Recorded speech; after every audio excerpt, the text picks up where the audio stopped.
remains meet yet again.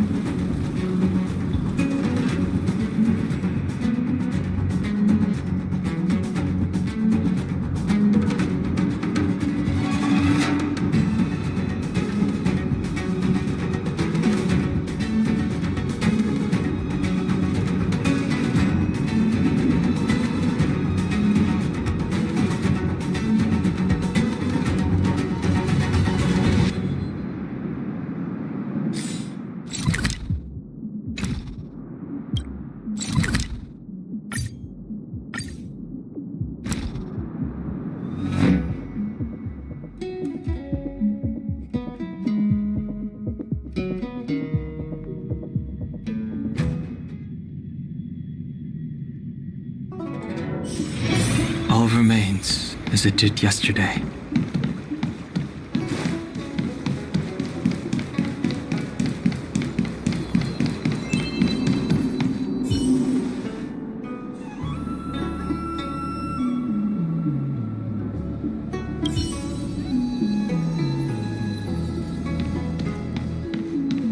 What is your purpose for entering the seat of...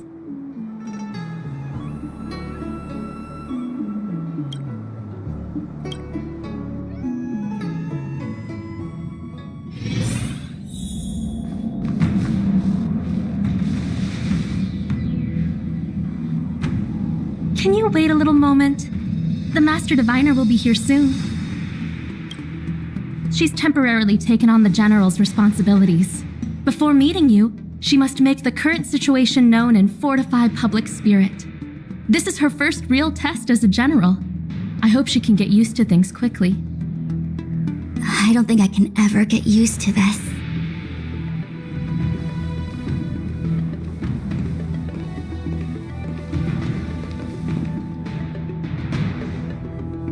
It's a pleasure to see you all here today.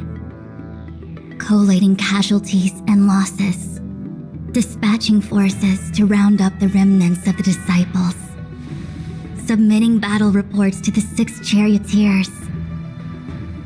Now I know what Jing Yuan meant when he said, "The highest throne faces the strongest wins."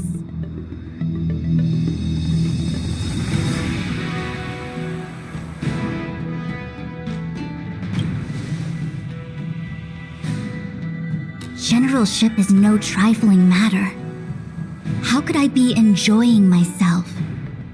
All I can do is get used to it. I think she's enjoying herself. Master Diviner, have you summoned us here just to sigh and complain? Of course not. On the contrary, I am eager to thank you all in my official capacity as Acting General of the Luofu. Now that things have drawn to a conclusion, it is time to reward you. Ooh, all those benefits that the General promised. They're finally here! Yippee! Yes, the Astral Express has braved great evil for the Luofu. Your devotion is evident. After discussions with the 6 charioteers, you are henceforth sworn allies of the Luofu. Within the Luofu's jurisdiction, you are to be treated with the highest standard of diplomatic protocol. On behalf of the Astral Express, I would like to thank you, Master Diviner. Oh, wow. Nothing tangible then? But at least it sounds pretty cool. Now that things have been expressed, I still have something to discuss with you. Please, this way.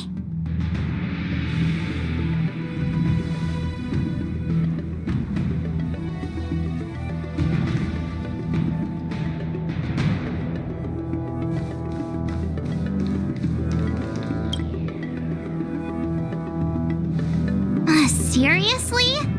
Thanking us like that and then immediately sending us on another mission? It's not a mission. The Stellaron Crisis, the Disciples of Sanctus Medicus Rebellion, the Arbor's resurrection, not to mention the Antimatter Legion infiltrating the Luofu. All of these incidents need reporting at the highest level for investigation.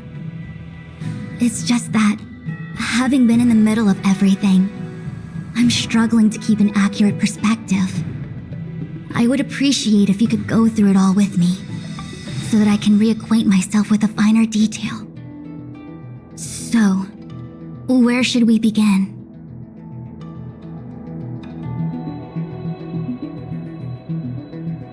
It appears that Vantilia was the mastermind behind it all. The Xianzhou warred with the Antimatter Legion in the past, and ever since we have kept a watchful eye on their movements. Few could have foreseen the insidious tactics employed in the execution of their assaults. The Lord Ravager slithered in unnoticed, clandestinely plotting and machinating, and surreptitiously bestowed a Stellaron upon the disciples of Sanctus Medicus. This heinous act instigated an uprising aimed at luring the Luofu into a perilous trap of self-destruction. The present danger posed by the Legion clearly demands a re-evaluation. We should proceed cautiously.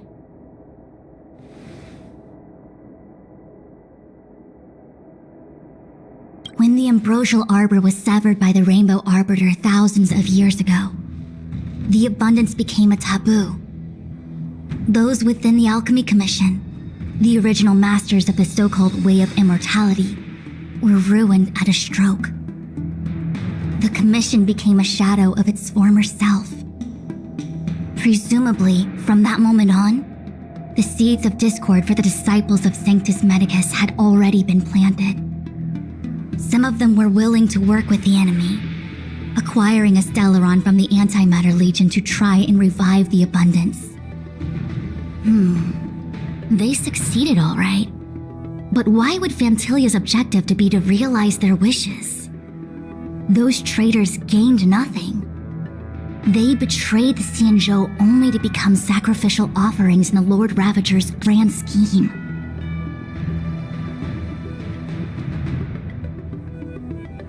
The Stellaron Hunters. We know just as little. But in the Matrix of Prescience, I saw a prophecy that Kafka received from Destiny's slave. Elio foresaw all manner of possibilities for the Luofu. Based on what Kafka knows, and despite everything being under the control of Elio, that prophecy is indeed the most beneficial future for the Luofu. The Stellaron Hunters walked right into our trap, and even gifted allies, in the form of yourselves, to the Xianzhou. That might sound self-interested, but I hope the feeling is mutual. Now that the future has come true, the Xianzhou has discovered the Legion's intentions, and with everyone's help, has imposed a crushing defeat on Fantilia.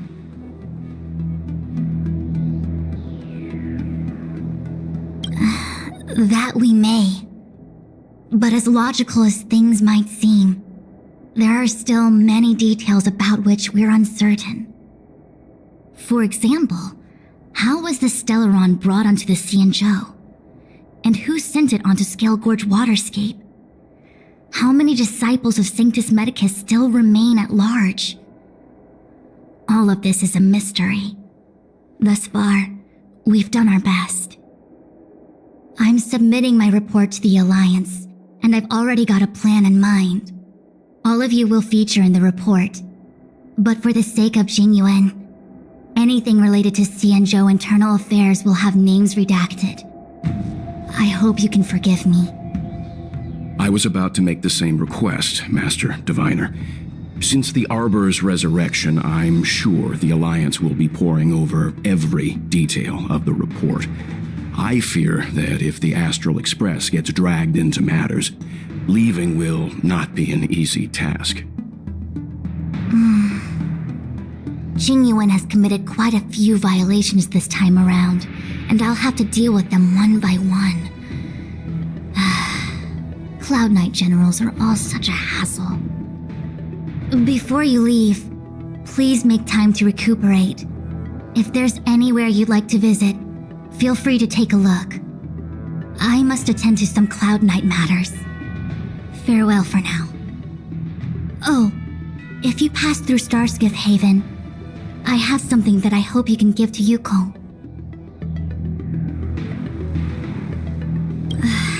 It was all so chaotic. When Phantilia took form, it was as if Ting Yun vanished into thin air. The Cloud Knights were only able to find her fan. She took it with her everywhere. It's currently unclear if Ting Yun was a puppet manipulated by Phantilia, or if some form of deception was used to cloud her vision. I'm already prepared for the worst. Considering how the Legion operates, I fear the fate of the Skyfaring Commission Ambassador may be a bleak one. As for how matters are handled with regards to Ting Yun, I believe it's best left to her Foxian kin. I have informed the Skyfaring Commission of the events which took place, and I think it would be best if you were the one to deliver this item to Yukong. I understand. Leave it with us. Thank you, Mr. Yang. Now, let me take a look at my remaining duties for the day. It's quite the list. It's getting late.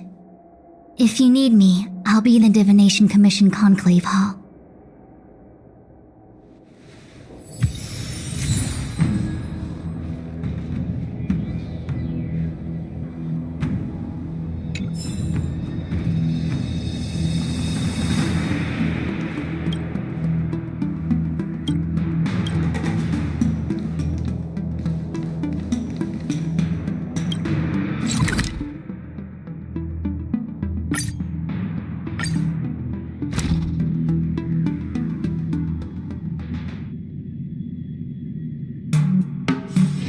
All remains as it did yesterday. I've never attended a memorial.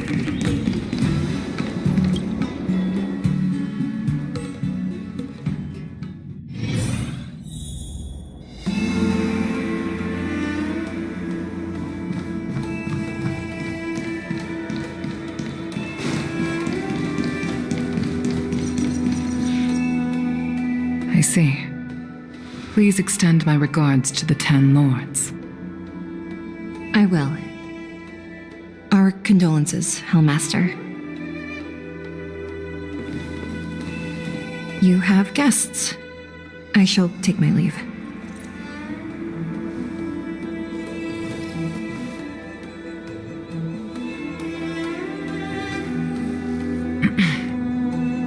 On behalf of the Skyfaring Commission, I would like to thank the crew of the Express for saving the Law Fu from the Stellaron crisis. Madame Yukong must have heard about Miss Ting Yun.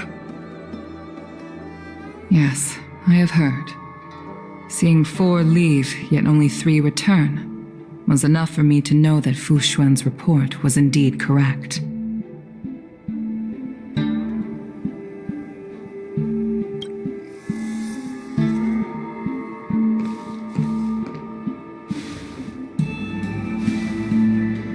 Ting Yun. I still can't believe it. The whole report reads like a bad joke. It's simply unimaginable. The Antimatter Legion on the Xianzhou, and Ting Yun, a Lord Ravager? How could someone who spent over 30 years working alongside me at the Skyfaring Commission turn out to be nothing more than a monster in disguise? What happened to the real Ting Yun? Madame Yukong. I'm sorry.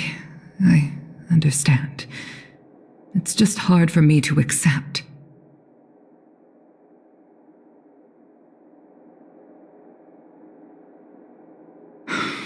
Thank you for bringing Ting Yun's belongings back to the Palace of Astrum. The Stellaron crisis has cost us too many comrades. Brothers, sisters, children. I'd like to invite all of you, as witnesses to this war, to a soul-soothing ceremony hosted by the Skyfaring Commission. Will you consider?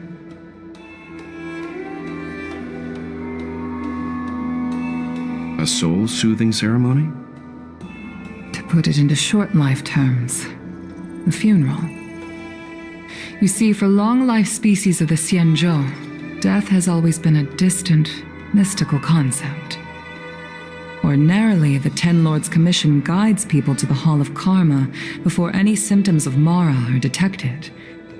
There, they leave behind their lives and wait for their time to come. People are used to a short farewell as opposed to a tedious burial process.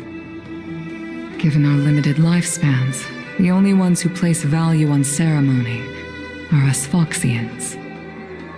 Countless Cloud Knights lost their lives or became Mara-struck during the crisis. The Hall of Karma couldn't take them all in, and so they passed away.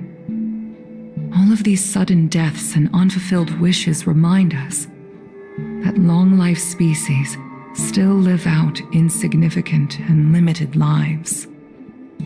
By combining Skyfaring Commission technology with Foxian ceremony, we honor those who have passed on. We place items of the dead onto star skiffs and send them out to sail between the stars, to shine brightly among them. It's not just to comfort the dead, those souls who can never talk with us again, but also to comfort their surviving relatives, close friends, and indeed all residents of the Xianzhou. It's also my way of saying farewell to Ting Yun. I know, I'm selfish. She may not have died a Cloud Knight, but she's still one of us here at the Skyfaring Commission. A victim caught up in a wider conflict. I'd like to hold this ceremony as a way of distancing the memory of Ting Yun from the Lord Ravager who tarnished her identity. I can still hardly believe it. I'll use my own methods to locate Ting Yun's whereabouts, but at present, this is the least I can do for her. I'd like to ask you all to witness this event with me.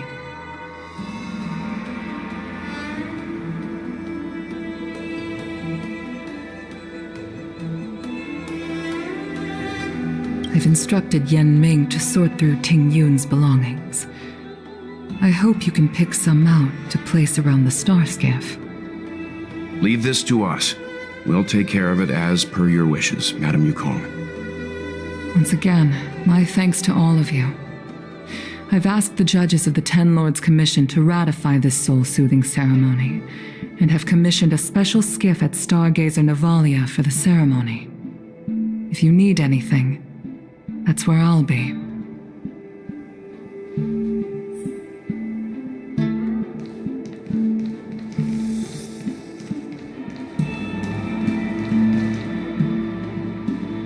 You always did say that I liked to gossip, and here I am rambling on, proving you right again. If only you were here to cut me off.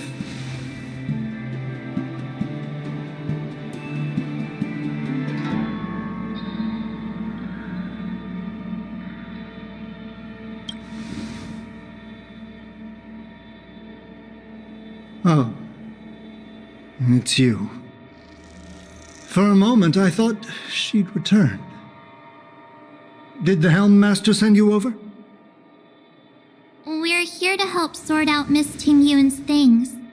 Madame Yukong wants to use some of them for her soul-soothing ceremony.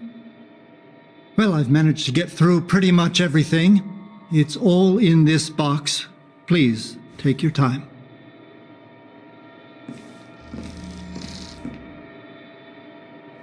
Okay, let's see what there is. An Annie Cassiter's seal, a small box, a knife, a bow, and something wrapped up tight. I wonder what this is. Looks like some kind of antique? But who'd want to hold on to something like this? Oh, Ting Yun explained that one to me. It's a folk statuette from Foxian antiquity. They say it can bring wealth if placed correctly. There's also a note in the package. This is for you, Mr. Yan Ming. Wishing you fortune and success in every endeavor. Yanming, it seems like this is a gift for you from Miss Tingyun.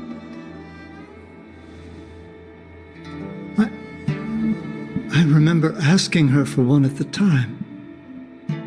This is unexpected. I only mentioned it in passing, but she remembered.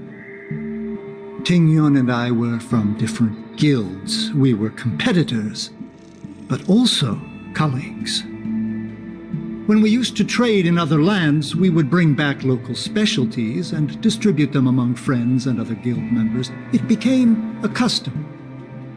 The rivalry between us and the Whistling Flames to be the Skyfaring Commission's top guild was always fierce.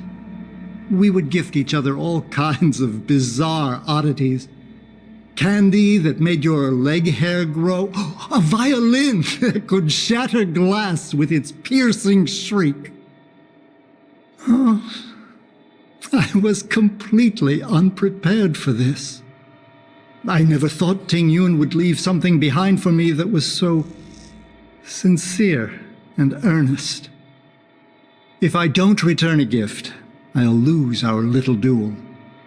But what could I possibly gift her back?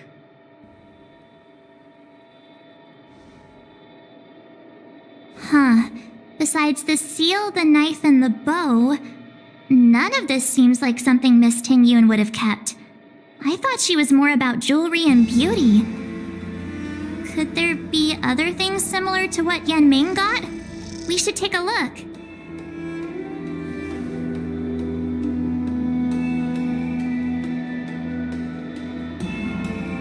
There's nothing else, except a handful of seeds.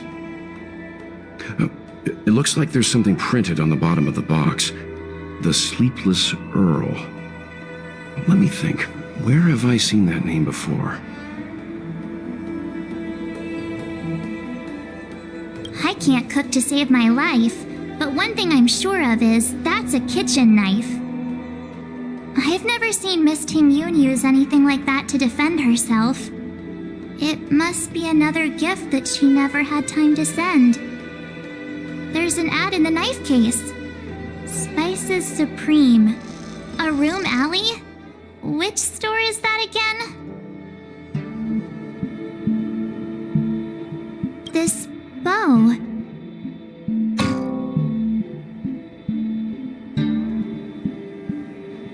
It's a good bow. It couldn't be meant for me, could it?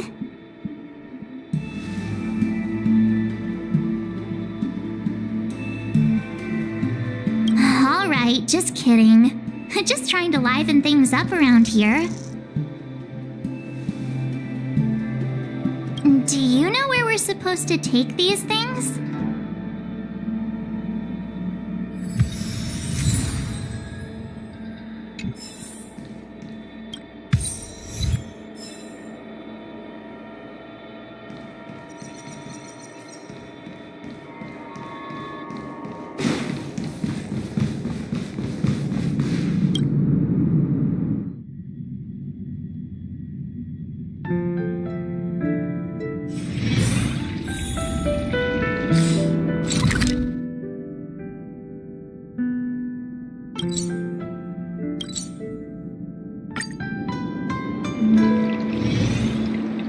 The Sleepless Earl.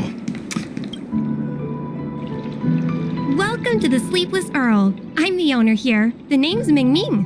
How many of you are there? Which tea would you like today? Oh, this is the tea Miss Tingyun promised to get for me. She really went to another world for me. She's incredible. When I took over this tea house from my parents, I thought I'd shake things up by creating a new tea product. Famous brews like Whale Tide Spring or Vegetations in the Alchemy Cauldron have been around for millennia, and imported mixed teas have also found a niche. Introducing a new product into the industry is really hard. Miss Tingyun came to the tea house one day and heard about my troubles. She said she could find me a brand new strain during her travels. One that nobody on the Xianzhou had ever tasted. I just thought she was trying to cheer me up. I never thought she'd actually do it. Where is Miss Teen Yoon today?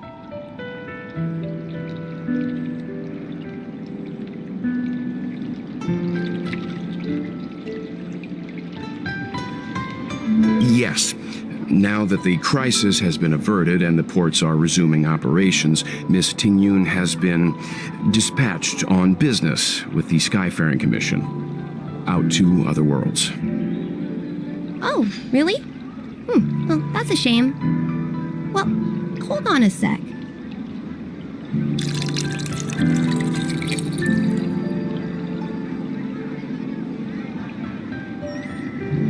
Based on her suggestion, I improved the Whale Tide Spring, Emerald Hills, and Dawn Dew strains to make a new variety with a sweet, long-lasting taste.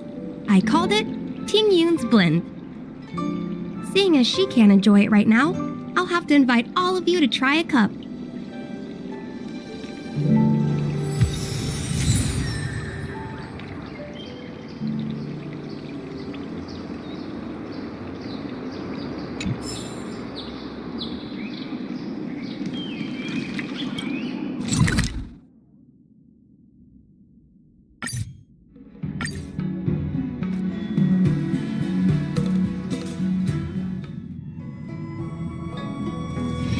All remains as it did yesterday.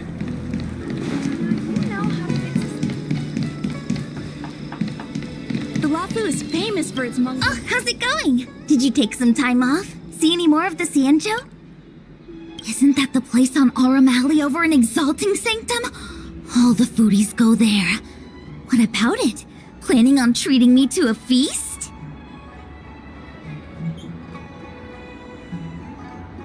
It's the main commercial street in the Exalting Sanctum, although it's a lot quieter since the whole Stellaron crisis thing.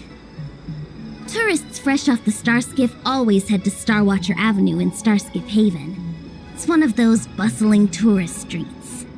But if you want the real deal on local snacks, you've gotta get to Aurum Alley. I've marked it out for you on your map. Whenever I'm tired of Celestial Jade or slacking off, I head over for a bowl of Granny Chen's tofu. Darn it, now that you've brought it up, I suddenly don't feel like clocking in for work anymore. It was famous for its mung bean soda. You've got to give it a try.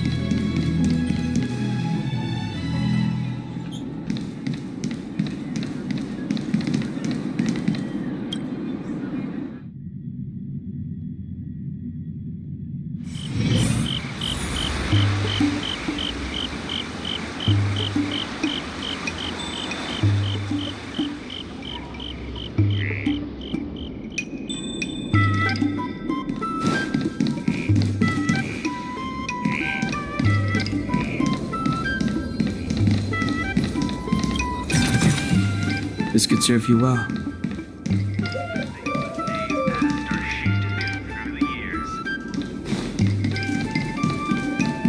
Spices Supreme! Check out that sign! Here it is! Honored guests, welcome to our humble eatery. What can we get for you today? Something from Miss Ting Yoon for me? Oh, what a precious person she is. A sweet thing like her, gifting me a kitchen knife. When she first ate here, I told her my motto, you can't better your own food unless you taste it. Then she got me to talk about my hunting and cooking experiences out on other worlds. She was captivated. She pestered me about dish after dish. At the end, she mentioned she wanted to get me a gift. A sword for a hero and a knife for a chef. That's how she put it. She probably came across some rare mineral and forged it by hand. Look how sharp it is. I bet it'd cut straight through a Thalassa titanium terrapin shell. Miss Ting Yoon is too kind. Who among the Aurum Alley vendors hasn't been spoiled by the generosity of whistling flames? Her grand fare puts small merchants like us in touch with big intergalactic vendors. If we're talking gifts, it's us who should be gifting her something. Oh, I heard the trade port is open again for business. Miss Tingyun must be real busy, right?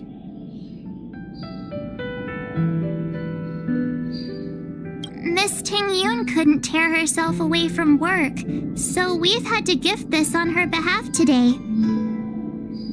Really? Thank you so much. Why don't I give you all a demonstration and prepare a dish?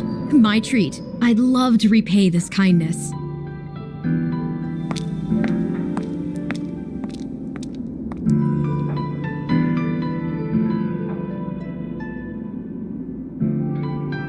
Oh, speaking of which, it was our chili beef offal stew that first attracted Miss Tingyun to our restaurant.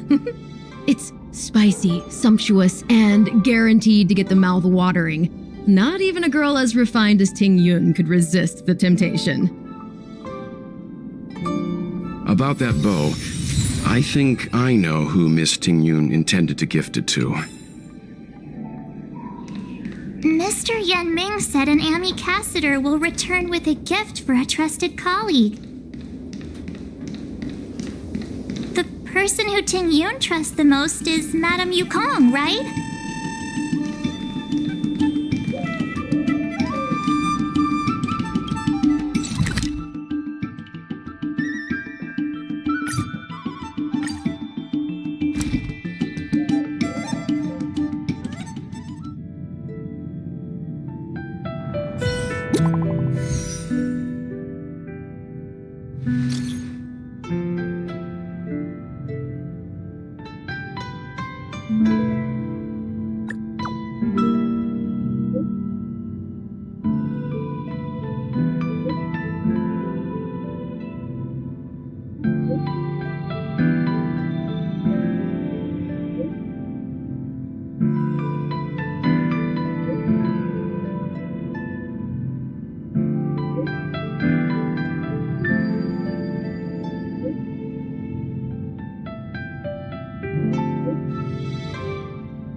What brings you here?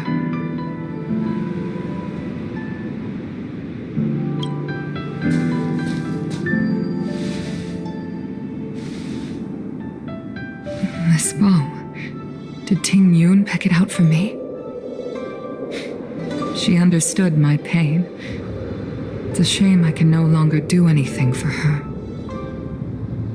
30 years ago, I fought in a terrible war. My comrade and I set sail together, but only I returned. The scars of that war never truly healed. Still, the Law Fu traced out its arc of recovery and continued to trade.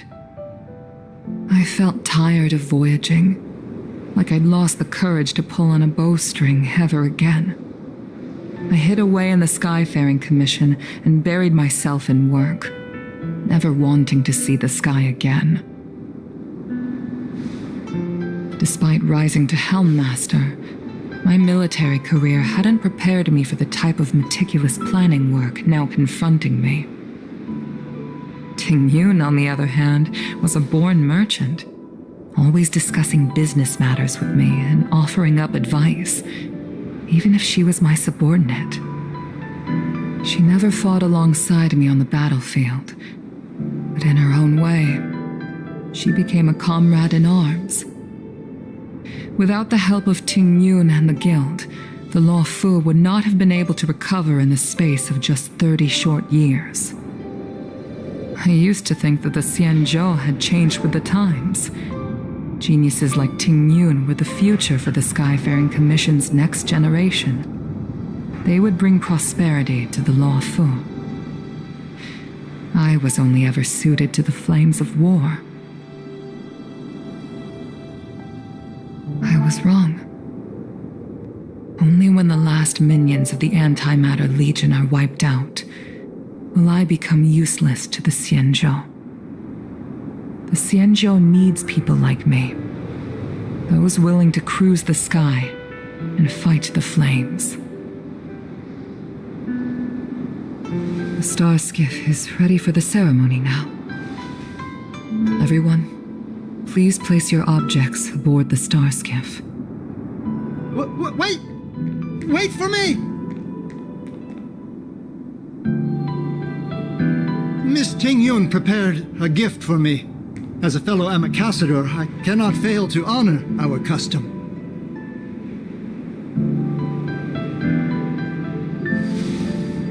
Yan Ming, what is it that you've prepared? I've brought a paper kite. I know it may seem simple compared to the precious items that Ting Yun gifted others in the past, but it has a deeper meaning. I heard that Foxians have a tradition where paper kites are used to comfort the souls of pilots who can no longer take to the skies. Ting Yun and I were never pilots in the strictest sense of the word, but we spent much of our lives out among the stars. For her to be able to take wing once again would make her very happy.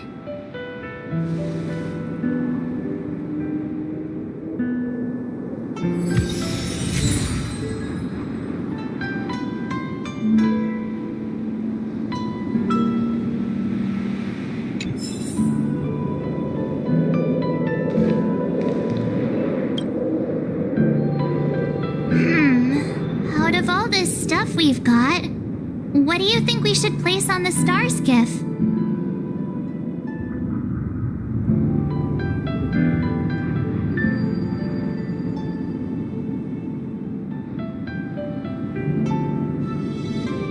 This time, we needn't compete. Go. Fly on to other distant worlds.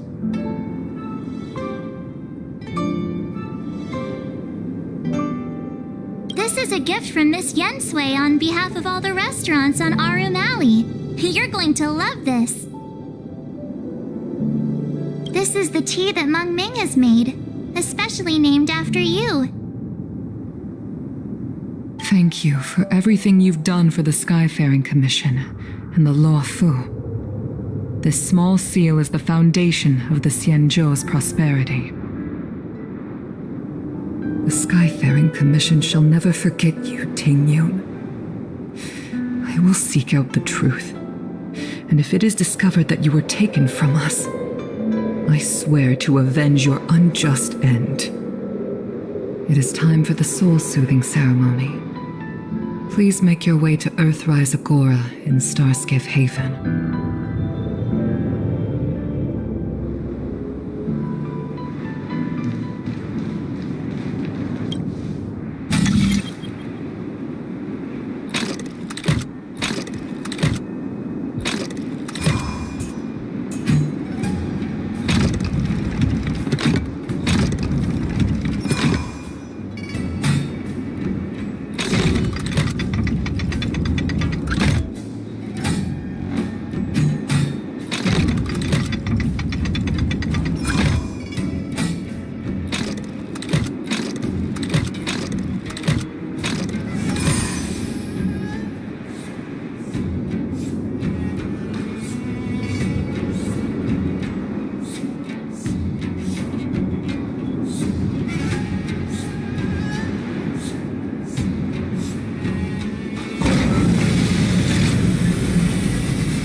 All remains as it did yesterday.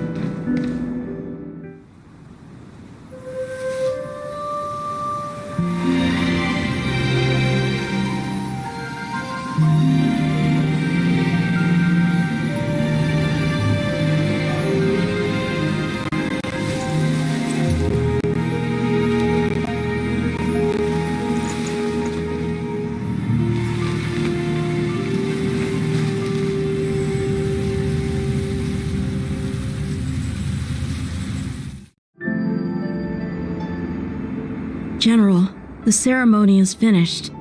You should take a rest. Not yet. I have things I wish to convey to my astral friends. My apologies I couldn't get to you any sooner. Yan Qing made sure that I was fully recuperated. Before you leave the Luofu, there are 2 things I wish to gift the Express. 2 gifts? Has his conscience finally gotten the better of him? Is he going to make up for all our hard work along the way?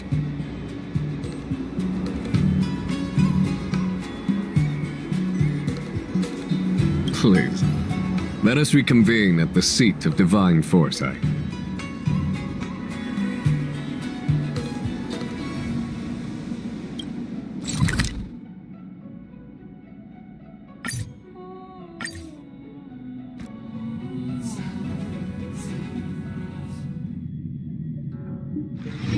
All remains as it did yesterday.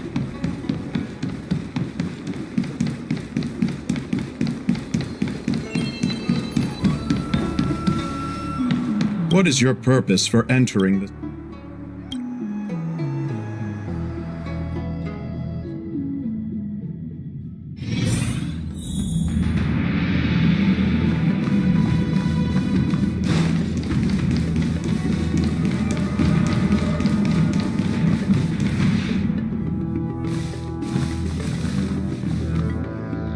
Present company is gathered to reiterate the Xianzhou Luofu's esteemed gratitude for the magnanimous actions of the Nameless.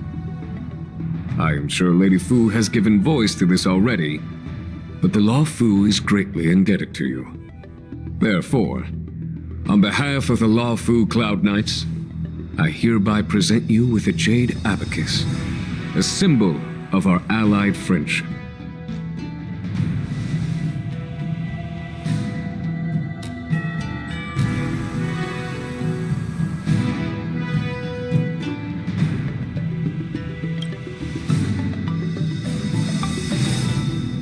Back when the Alliance was first established, all those thousands of years ago, the Xianzhou ships swore an oath, etching the record into a Jade Abacus.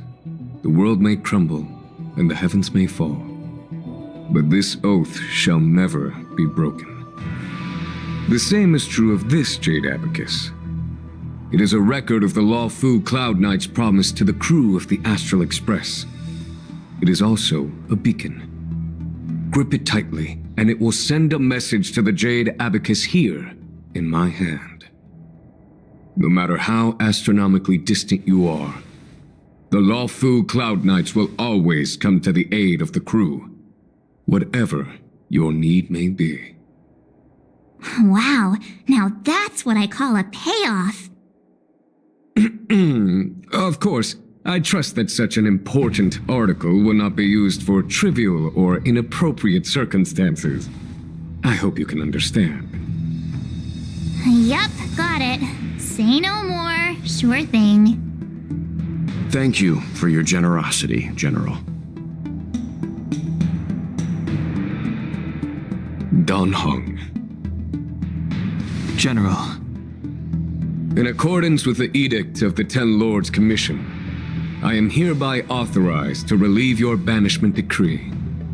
From this day henceforth, you may come and go freely on the Luofu.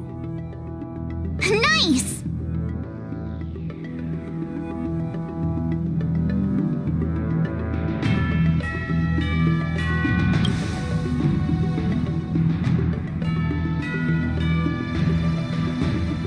But I must remind you that the crimes of Don Feng have had far-reaching implications. And some people, such as those in Scale Gorge Waterscape, will not be much moved by the issuance of a paper edict. While I can guarantee your freedom to come and go as you please, I cannot guarantee your safety. Again, I hope you can understand. I understand. This issuing of gifts brings with it a sense of relief. Even my wound is feeling much improved. The occasion calls for a line or two of poetry. Though I feel my efforts would be overshadowed by the erudition of Lady Fu. Another time, perhaps. The Express and its passengers have a long voyage ahead of them. May that voyage be smooth and untrammeled. I bid you farewell.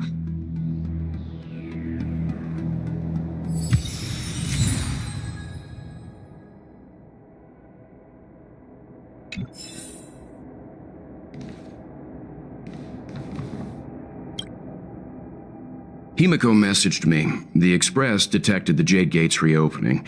She asked whether we'd be heading back anytime soon. She was also asking after you, Danheng. I think it'd be best if you update her in person, don't you think? She must have been worried. I'll return to the train and put her mind at rest.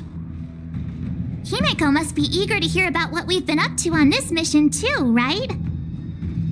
Hang on. Oh, how could I forget? We should bring something back for the conductor. Have you got any unfinished business on the Xianzhou?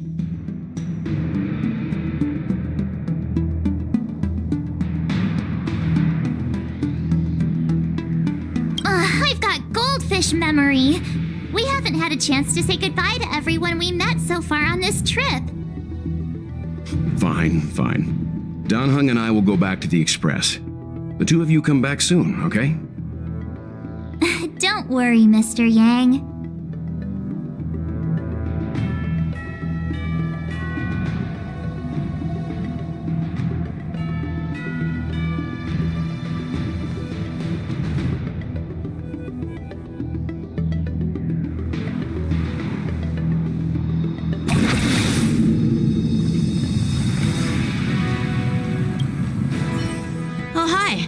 I know we haven't got the chance to get acquainted, but I've heard a lot of good things about the crew from the General. I have to say, I'm very impressed. So soon? I wanted to help the General, but things didn't turn out how I wanted them to be. I've learned my lesson. Also, I have a rather abrupt request. After fighting Danheng, I feel like my skills are lacking somewhere. If you have any time to coach me...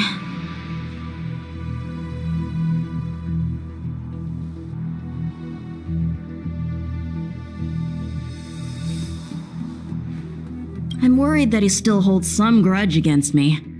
But to be honest, I'd love to have another spar with him. Safe travels.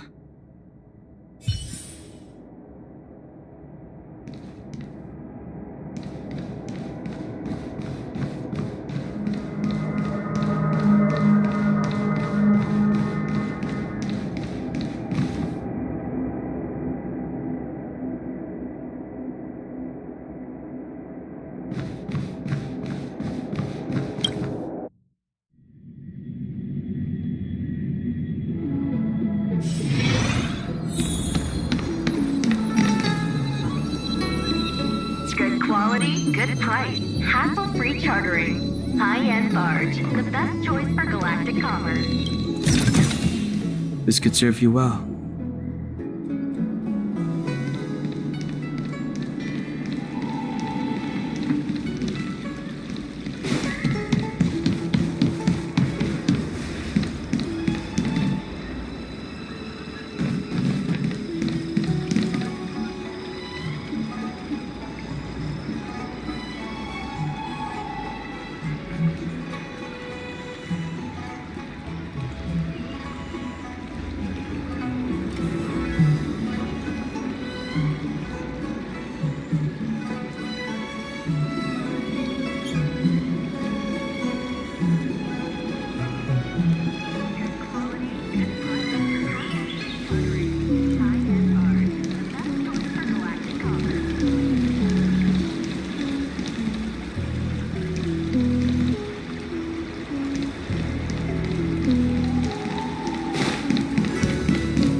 all yours.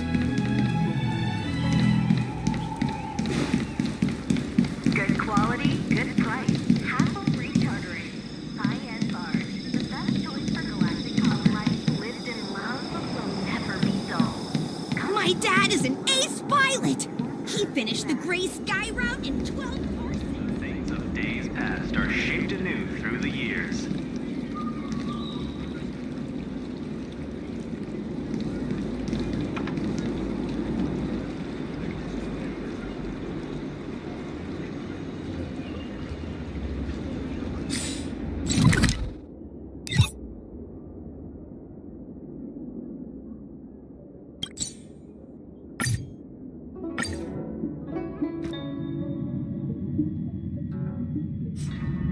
There's a dreamlike quality to watching these star skiffs depart through the Jade Gate. How long will these ships sail? And which stars are they traveling to? From a universal perspective, there is little difference between the lives of long and short-lived species. The transcendence that the Xianzhou pursues is nothing compared to the enduring majesty of the stars. And the grief felt here is no different from our own.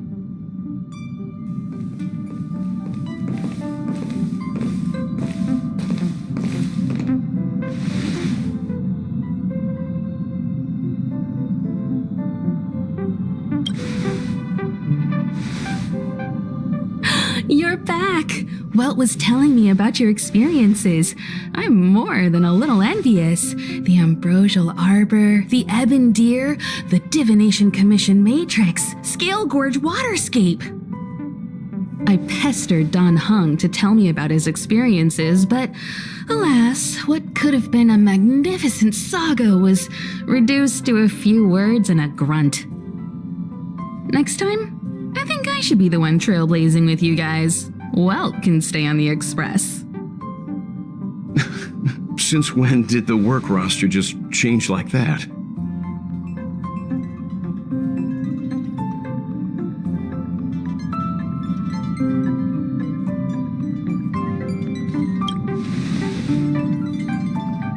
Yes, no more Stellaron Hunter interruptions.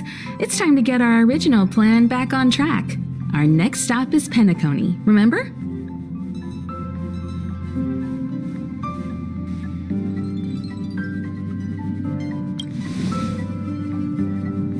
The Express's records show that Penacony was a prison planet used by the IPC to exile criminals.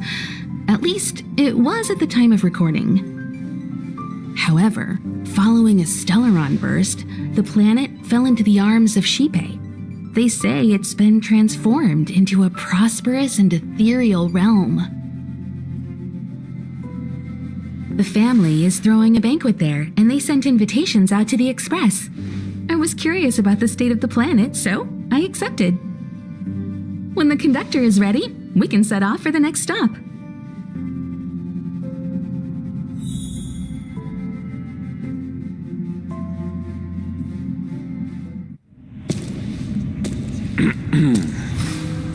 All who enter here are either jailers or prisoners. Which are you? Neither. I'm merely a lost traveler. What a spectacle. The Stellaron, the Ambrosial Arbor, the Disciples of Sanctus Medicus, the Lord Ravager. A series of threats that almost succeeded in diverting attention away from the crucial question. They who brought the Stellaron onto the Xianzhou, what was their motive? Will you surrender, or do you require encouragement? Abomination of Yaoshi. General, my power does indeed stem from the abundance. But I'm the same as you. We are both enemies of Yaoshi. That's right, Jingwen. Stay out of our way. The revival of the Arbor is an omen. It's time for the Xianzhou to choose its next path. The Rainbow Arbiter, the Plague's author, the Ruin author. This is a chess game between eons. If you don't stand with the winners, you stand to lose. And this time, we will put the abundance in their grave.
Time to head to the next stop.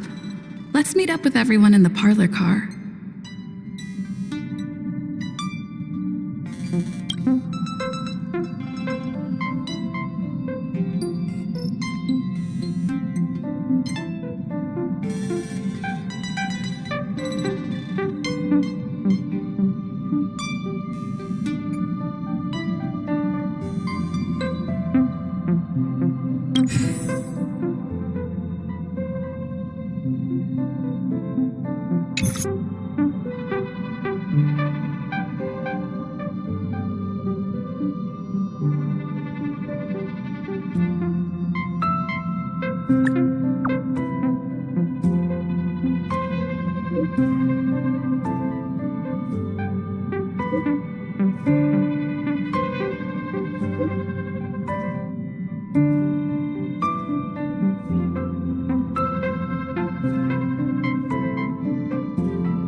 All remains as it did yesterday.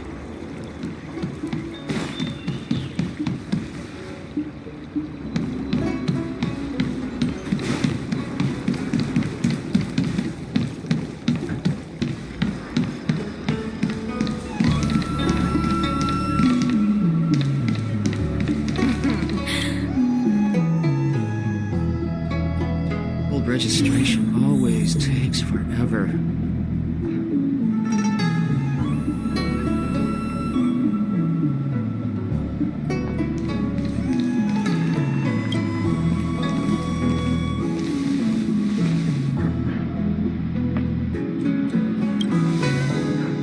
Oh, so you are. And these would be Miss March 7th and Mr. Yang, I presume. That's right. I'm the first one. He's the second. We're here to help. March, try not to sound too excited. We're here for work, remember? You're the one getting excited. My first detective case. Finally, my intelligence and wisdom have a chance to shine. Miss March, Mr. Yang, I've been looking forward to meeting you. Make yourselves comfortable. One moment, please. Jingyan! Give me the photos! Coming. Stop yelling.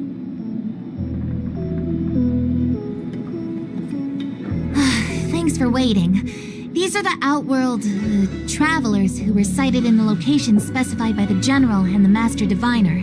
This was 2 days before the Ambrosial Arbor came back to life. We'd like you to take a look.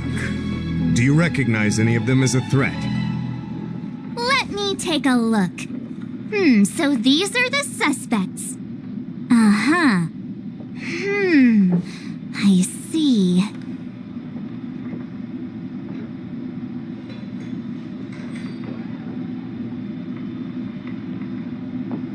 What's wrong, Mr. Yang? See anything fishy? Who's he? I'd like to see more information on him. Which one? Let me see.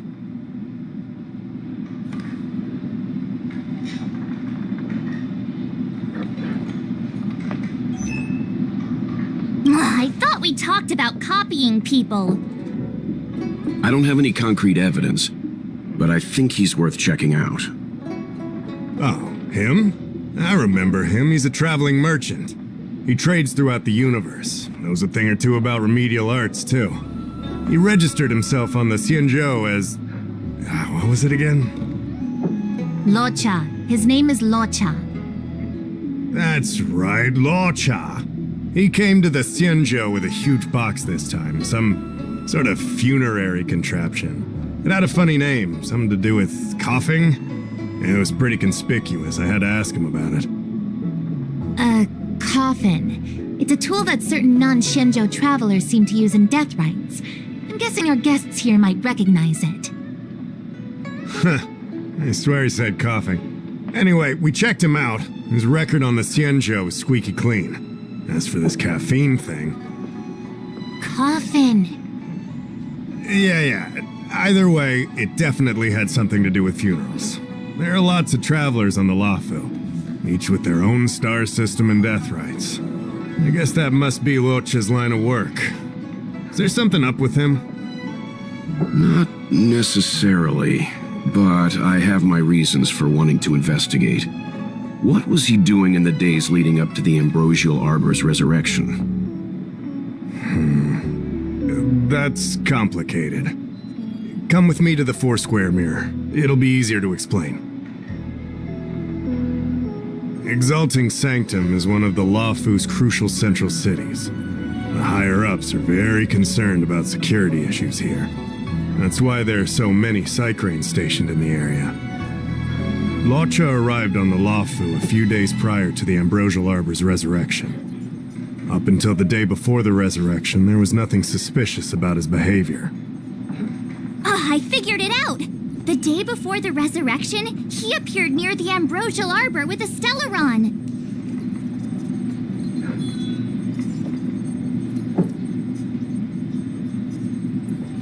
Oh yeah, I guess. You're pretty smart. Sometimes. You lot are enthusiastic, I'll give you that.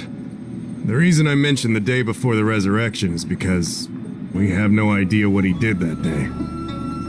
The resurrection brought about unusual yin-yang phenomena that caused the entire Psycrane system to malfunction. The image data from the day of the incident is beyond restoration, and the data from that day before was badly affected.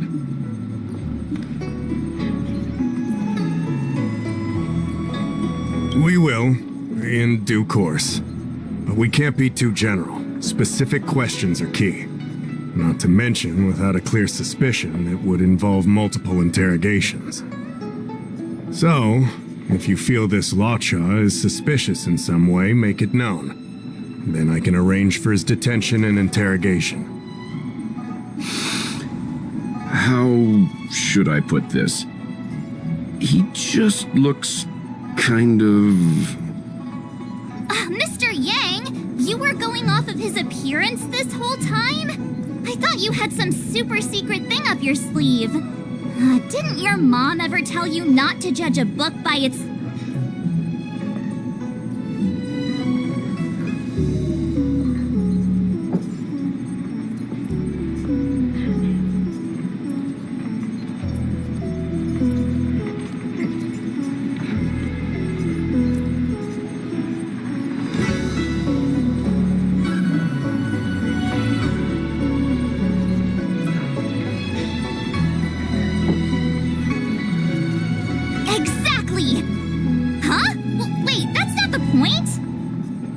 Sorry, what I mean is...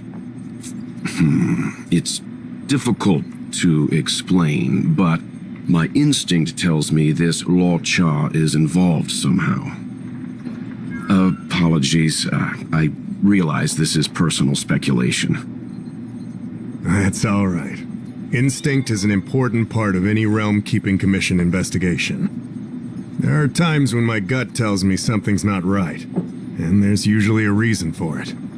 I'm with you on this one. Be that as it may, as an official, I can't go bringing someone in based on a villainous appearance. Because if a complaint led to his dismissal, it would leave a blemish on his resume, making it difficult for him to advance his career for the next few centuries. No! What are you talking about? Anyway... if you want to investigate, I can grant you access to the Foursquare Mirror. Jingyan, you'll be assisting our esteemed guests in their investigation. Isn't it inappropriate for an officer of the Realm Keeping Commission to assist the public in investigating someone?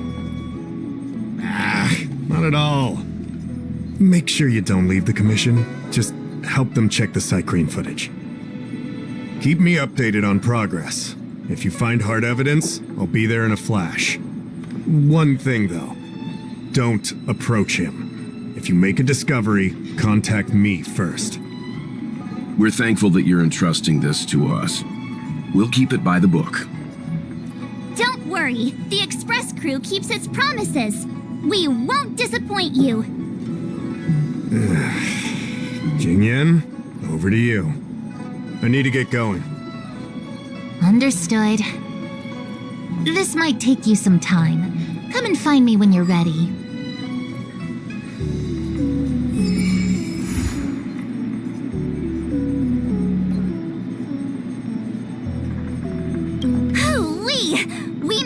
new to the Xianzhou, but we're already investigating the mysterious disappearance of Luocha. Am I? I feel pretty normal. Anyway, this case has really got my detective blood pumping. I need to get to the bottom of it. I've been familiarizing myself with the Angler mystery lately. I think it's safe to say I have the best investigative mind on the Express at this point. You have good taste, Miss March. The Angler Mystery is a classic detective novel on the Xianzhou. I read it when I was young and dreamed about working in the commission ever since. I didn't think it would be attracting new readers over 200 years later. A fellow reader! But Miss Qingyan, the author, Su Feng, was the lead medical assistant in an apothecary, and the main character, the Angler, is a healer. Why didn't you want to join the Alchemy Commission instead? A number of reasons. This job may be trivial, but I have my reasons for being here. Plus, the threshold for the Alchemy Commission was too difficult for me to reach. Oh, I see. But your lives are so long. Shouldn't career change be easy? I considered it once. That was a long time ago. The longer I stay in this job, the more I understand its purpose. Fighting crime, helping the weak, solving the problems no one wants to touch. It's a satisfying feeling. Wow! Good for you, Miss Qingyan. Sounds like you really care.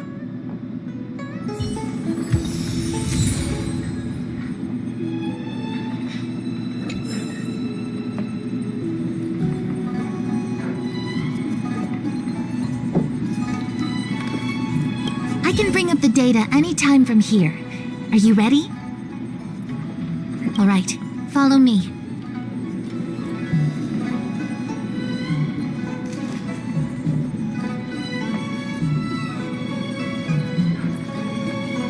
As official Dahao mentioned, the Arbor caused unusual yin-yang phenomena, which affected the entire Cycrane system. We lost a lot of video footage, and for the image data we recovered, the timestamps are all jumbled up. Look, this is Mr. Luocha on the day prior to the resurrection. So we have to clean up and reorder the footage ourselves? Exactly. Thank you again for your help. This is your forte. Over to you.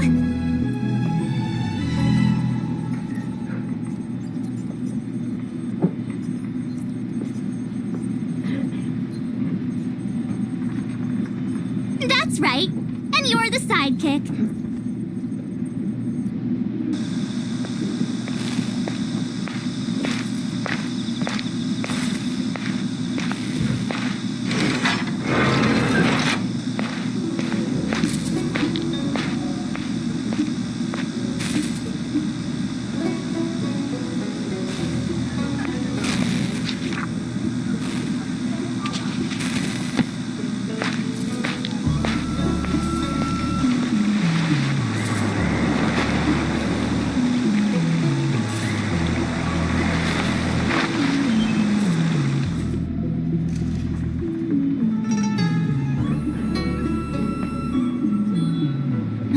What do you think? Any idea what the correct order is?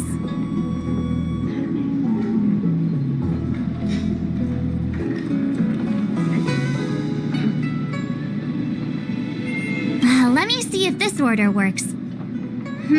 Luocha exits the star skiff, enters Exalting Sanctum, goes into an inn, and puts down his luggage, including the coffin. Then he goes to Spare Time Bookshop, but doesn't buy anything. Finally, he leaves and turns a corner into a dark alley. The logic in this is sound. Looks like the correct order. Nice work. Nice work indeed.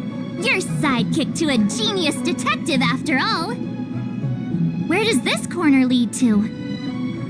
I checked the map and found a gate in this open area.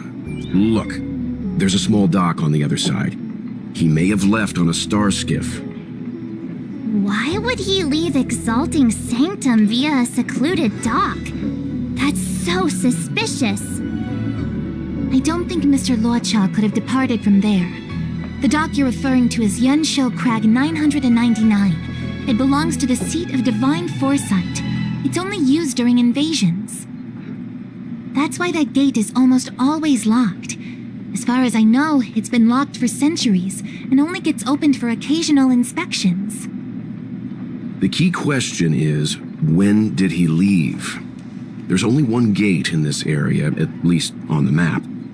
Miss Jingyan, does the remaining footage show anyone else entering or leaving this place? I can find out, but you'll have to wait a while. Most of the footage was lost, but at least there was a whole day of recording. There's a lot that needs checking and confirming first. Understood. Thank you.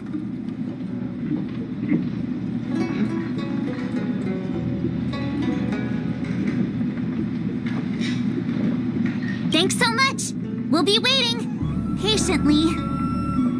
Your assistance in this matter is what requires gratitude. I'll get you what you need as soon as possible.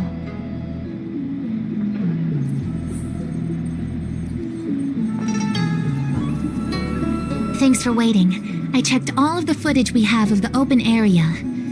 You say it all. A lot of it was lost. Are the corrupted parts recoverable? Can we use the same methods again?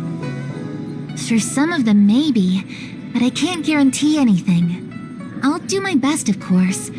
It'll take more time. I can't hand them over just now. Thank you.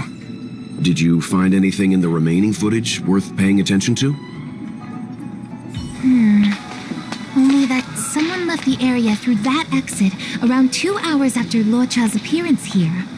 Luocha's nowhere to be seen, though.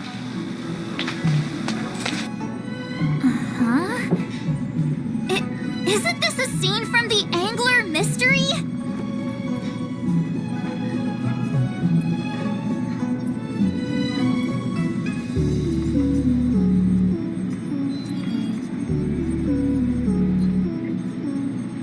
The Angler mystery! The novel!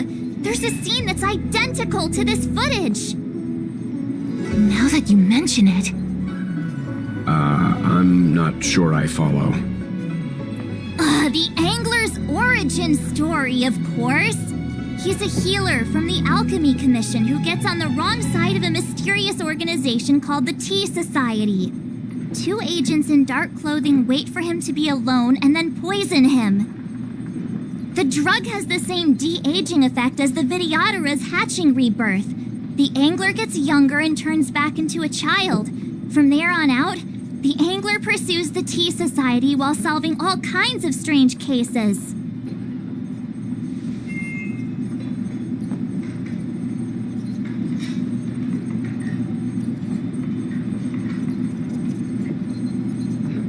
It wouldn't. In the book, the drug only de-ages the body. It can't repair damage to the soul. In other words, it's like molting, not a true rebirth. Hatching rebirths are specific to the Vidyadhara. Can humans also experience de-aging? It's just a novel. Who knows if something like that could happen in reality? I thought of it as soon as I saw this footage, though. Sufang, the author, was a medical assistant in the Alchemy Commission. The medical principles of the novel are strictly grounded in reality. True. If someone from the Alchemy Commission was suggesting it could be done, then there's always a possibility. So, March, what you mean is, the 2 people in dark clothing are Tea Society agents, and the child is a de-aged Luocha? What if a crazy Angler mystery fan decided to commit a copycat crime? Luocha gets turned into a child, then follows a mysterious duo in black. Oh, the plot thickens. This could be a kidnapping! The child in the footage has black hair. Luocha's hair is blonde.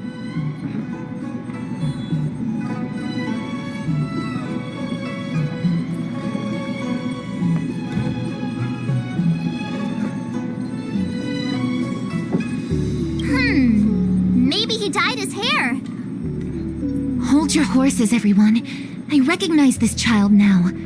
That's Yinshu, the young shopkeeper at Spare Time Bookshop. Too bad, Marge. No de-aging, no angler.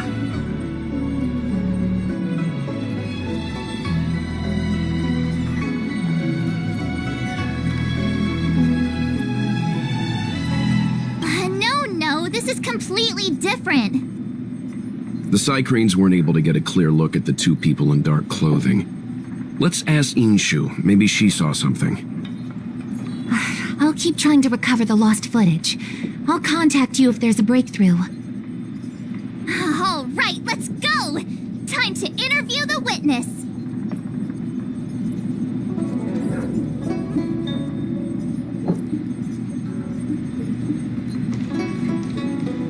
How's...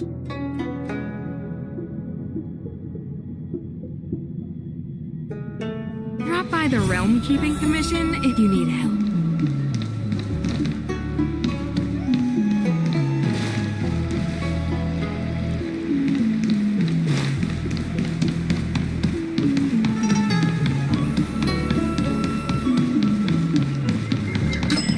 I don't see the shopkeeper. Let's look for her in the area. Business hours aren't over yet. She should be nearby. You two go ahead. I'll wait here in case she comes back. Okay, let's go.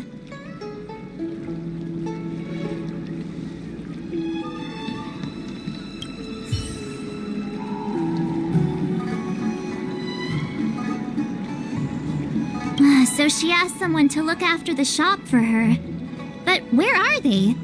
Looks like they must have left too.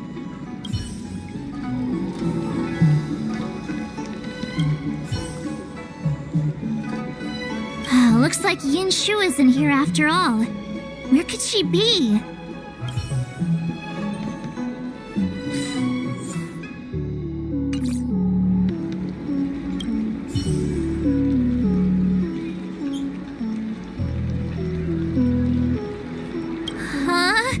A supernatural tales anthology? Sounds like a good bedtime read. Might stop me daring to run to the bathroom at night, though.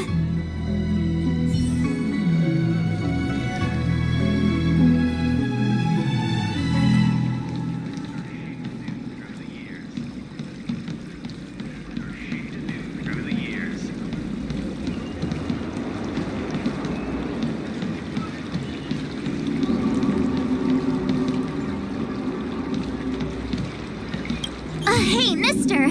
Are you manning the counter for the young shopkeeper of Spare Time Bookshop? Huh? Young shopkeeper? You mean Yinshu? Yeah, I am. Something wrong? Can you please tell us where she is? Why should I? Because we're asking nicely. What's with the attitude? I can tell you. If you pay me 500 strails. Pay you? What is this? You want paying for a simple favor? Come on. No one ever tell you that information and intelligence are the most valuable commodities? This guy doesn't seem like the negotiable type. What should we do?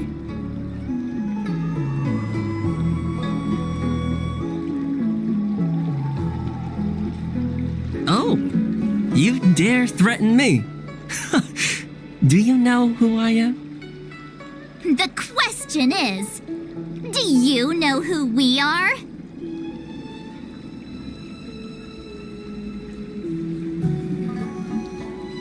Oh, you mean like the one in that work of fiction? Who are you trying to kid? Huh. And who do you think were the inspiration for the Tea Society? Us, that's who. Sounds like a pack of lies. Still, they don't seem like pushovers. Dang it! Am I in trouble? Better to live and fight another day. Forget it. I'm not stooping to your level. Inshu said she had a voucher for a food stall over in Exalting Sanctum. She wanted to use it before it expired. You know, she's not been gone long. Probably finishing up her food right now. About time you saw the light. Come on, let's go.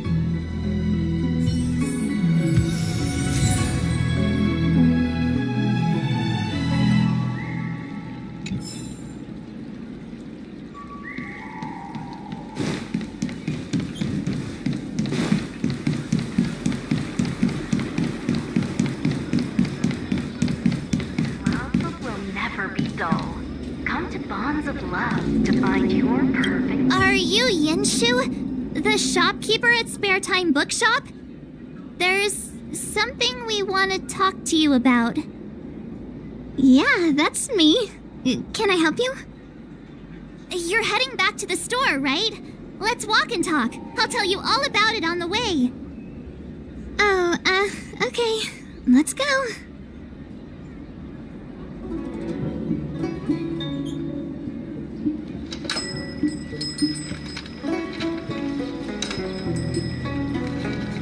That footage. I remember that day. After I closed up the store, I walked around for a while. I was looking for a place to read. I found that empty area. It seemed like a good reading spot at first, but then I noticed two people dressed in dark clothing and a blonde outworlder hanging around. Something didn't feel right. So I left. Those two people left the same way I did. So you just happened to be going the same way. Did you see what the Outworlder was doing? Sorry. I was only trying to find a place to read. I didn't pay much attention to him. Or the two in dark clothing. All I remember is the two people in dark clothing... they smell pretty bad. I guess that's not much of a clue. Sorry I can't give you any useful information. On the contrary, any information you can give is valuable. Thank you very much. Still, according to the Psycrane recordings, Locha's final stop before heading towards the open area was your store. My store? Spare Time Bookshop? You're sure he came to... Oh, that's right. I remember now, he did pay a visit. Oh, how could I forget? He came in, looked at a few titles, and then handed one to me. An old paperback. Everything seemed normal, but after paying for it, he immediately tore off the title page. I was shocked, but he was grinning ear to ear, so I didn't dare ask him about it. After that, he just left the book on the counter and went on his way. I can't believe I'd forget something like that. I guess the Ambrosial Arbor's resurrection the day after pushed everything else to the back of my mind.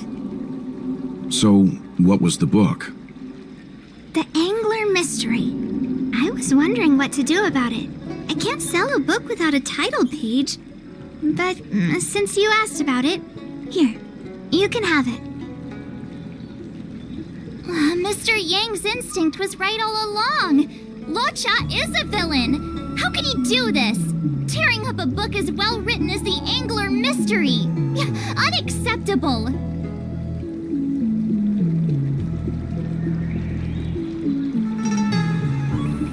If I knew the answer to that, wouldn't that make me as evil as him? Let's not get ahead of ourselves. We're forgetting that the Realm Keeping Commission was initially investigating whether someone brought a dangerous object onto the Luofu. Dahao and the others are probably not aware of what that dangerous object might be, but we know for a fact that it's the Stellaron. I think that by removing the page, Locha may have provided us with a key piece of the puzzle. I don't understand. What does tearing out a page have to do with the Stellaron? Are you following Mr. Yang?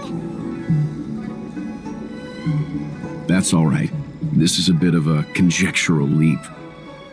What I'm trying to say is, I think Locha may have friends on the Luofu, and they're using the title page to communicate.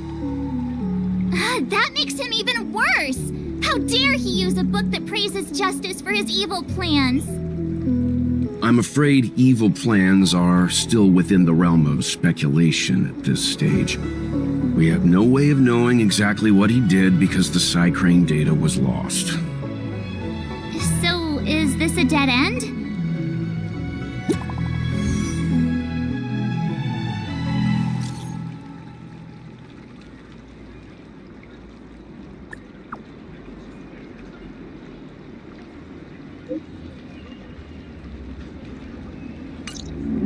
Ah, that's more like it. New clues always turn up in the nick of time. About the Ten Lords' commission? I think they just made things up.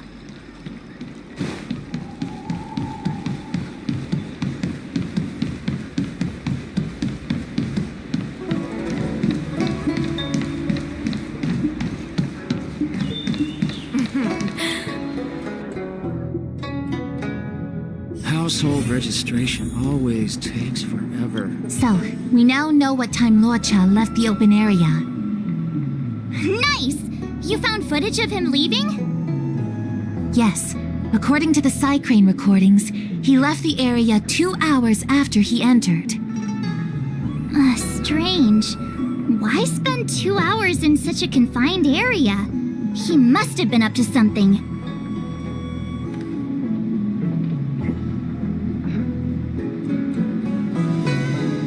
Maybe he spent all his money on Star Taro bubble tea and couldn't afford a hotel room. Oddly specific, March.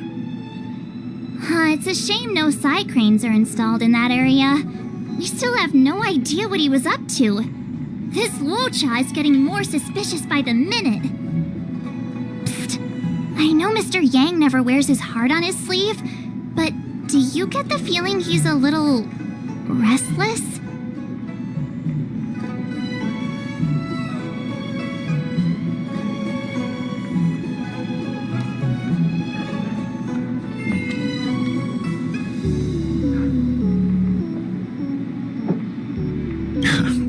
Don't worry about me. It's just my mind keeps wandering back to those other Luochas I mentioned. Not the greatest memories. How does he always hear us? Well, I'm afraid I have some other business to attend to. Let me know if you need anything. You know how to reach me. Thanks for the help, Miss Qingyan. So, what did Luocha get up to during those missing 2 hours? I think it's high time Detective March took the gloves off. Oh? And what do you have in mind, Detective? Fieldwork? That won't be necessary, Mr. Yang. As the angler once said, a true detective operates as effectively from their armchair as from the scene of the crime.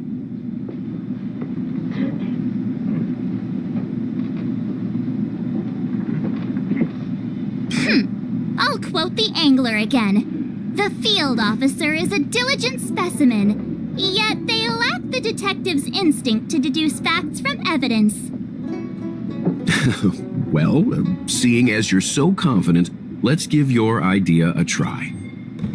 Yay! Mr. Yang is the best! Registration always takes forever. Ready? I'm gonna start my reconstruction. Okay, here we go. Explaining a theory in front of everyone is more nerve-wracking than I expected.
Right.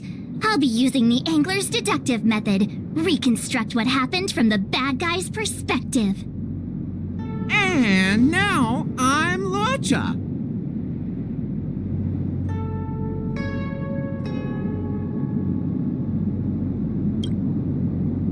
Quit messing around. I'm thinking. Oh, almost forgot about that title page. He took it with him, so it must have had some significance. Next up, I need to have a look at that map, Mr. Yang. He must have gone through that gate up ahead. No way he would have stayed put in such a small area for 2 hours. But Miss Jingyan mentioned that gate is a military asset. It's locked all year round. You think that would stop the likes of Luocha? What kind of Stellaron smuggler would he be if he couldn't get past a door? You think a lock like this can stop a girl like me?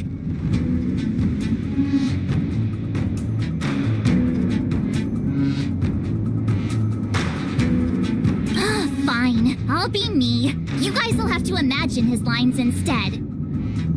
Such a rudimentary lock. Easy pickings. Even if Locha was able to unlock the door, what was his goal? His villain friends must have been waiting on the other side to buy the Stellaron. He went to meet them. Hiya! Let's wait and see.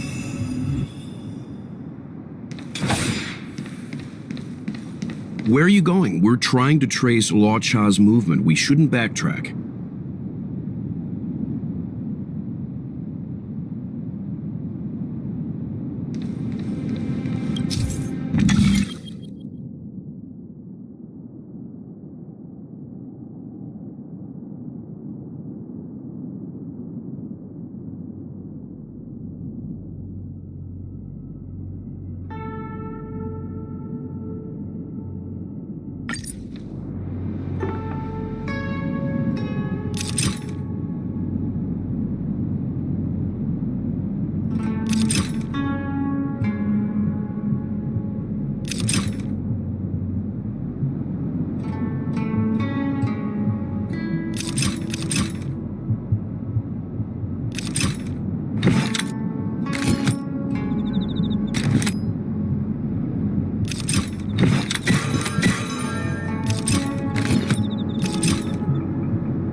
Now that I think about it, something's not right.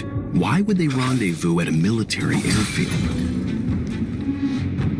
Because, well, we're too law-abiding to understand bad guy logic. Hiding in plain sight, perhaps. Hold on. This would have been too quick a route. And what's wrong with a quick route? Ahem. What's wrong with the quick route, Mr. Yang? We're trying to uncover what Locha did during those 2 hours. But even if he repeated this route 20 times, it wouldn't have taken him that long. True. He must have had a tougher journey than I imagined. Come on, let's start over.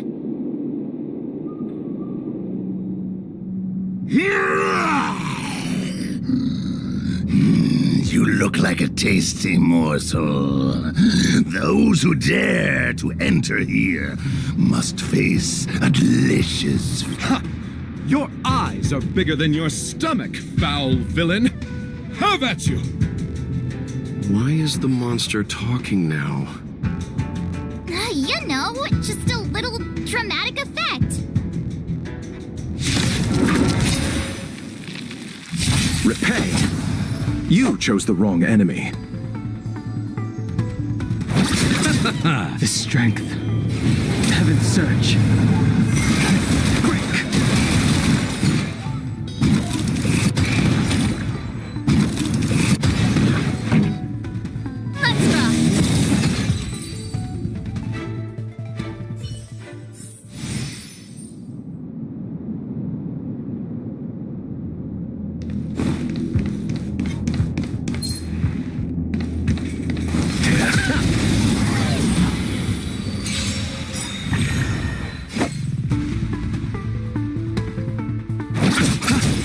Times are changed.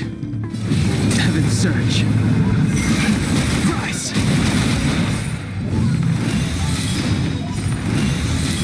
Pretty good crowd today.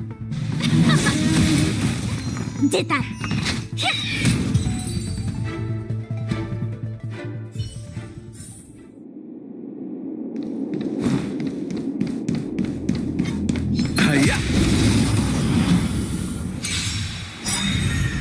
I'll see you off. I sense a storm. Heaven's surge. Break! This song's for you. Turn it up.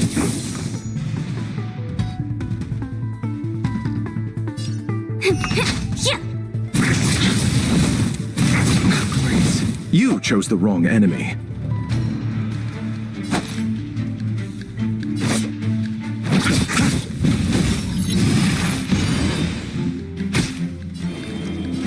Heaven's surge. Rise! What are all these enemies doing on the Luofu? It's because.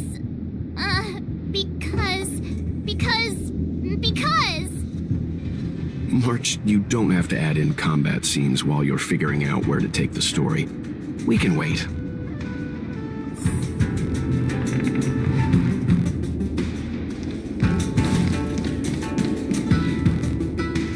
Monster layers and black market spaces, I doubt the Luofu has any of that. At least I doubt things of that nature existed before the Ambrosial Arbor's resurrection. Is it really so far-fetched? We're already assuming that Luocha came here to sell the Stellaron to a bunch of cutthroats. May as well throw in some monsters here and there.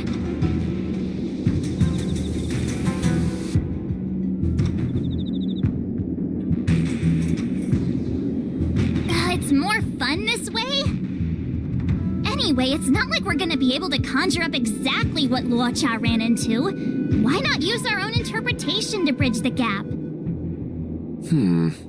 I suppose that makes some kind of sense. I try to go with the flow.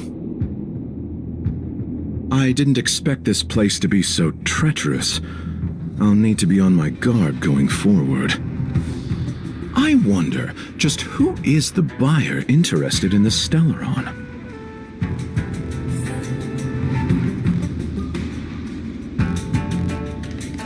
The buyer is waiting there. Time to head over. Plausible. Looking at the map. Finally! Mr. Yang... Stop right there. State your business. No, that's Puar, the Tea Society's gatekeeper. Isn't Puar a type of tea? That's right! He's a member of the Tea Society, so naturally he chose a type of tea as his alias. Hey, I'm talking to you. What's your business here? Can you tell him to be less aggressive? Oh, sure. Excuse me, sir.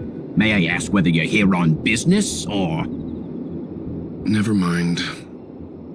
I have a delivery for your boss. I need to give it to him in person. If you could let him know I'm here. Delivery? Ah, yes, the delivery. The boss is waiting for you. I'm afraid I'll need to see some ID first. I wonder if Luocha has something prepared for this moment.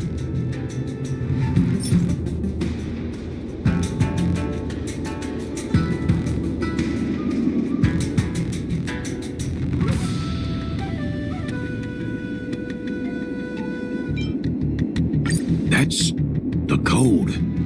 So you're the one. Wait here a moment. I'll call the boss right away. Take your time. Puar takes the page and goes to find the boss. Before long, Luocha sees an imposing figure walking towards him.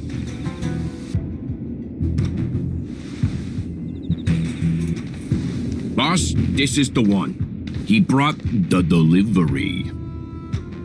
You'll be the judge of that.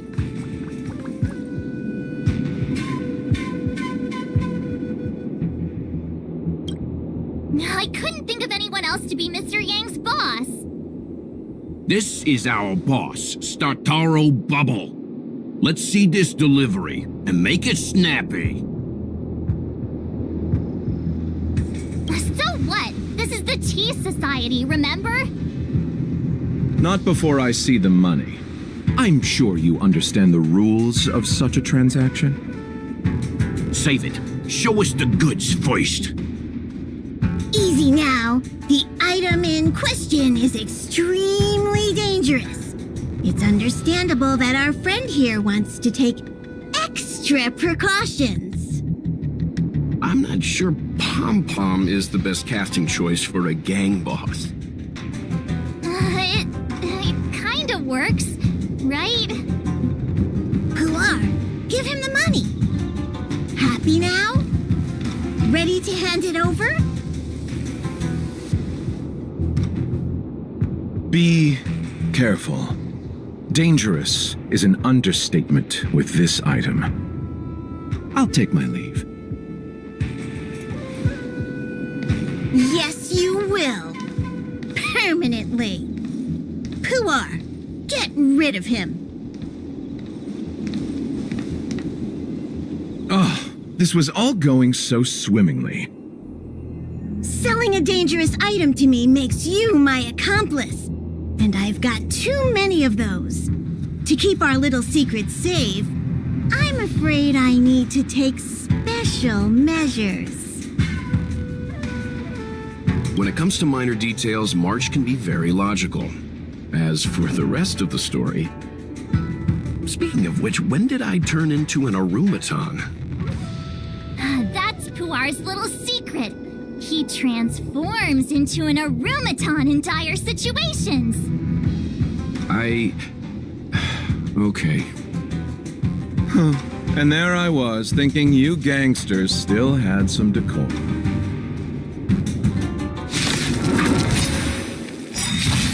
Don't get complacent. I sent a storm. Heaven's surge. Rise! Song's for you. Let's rock. Let's play for a while. Feeling spiffy? Awaken, dormant scale. World-cleansing dragon.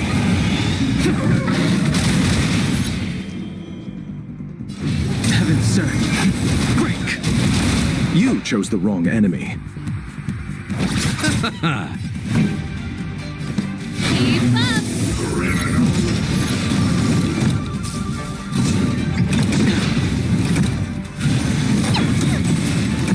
Receive divinity. There's no power like team power.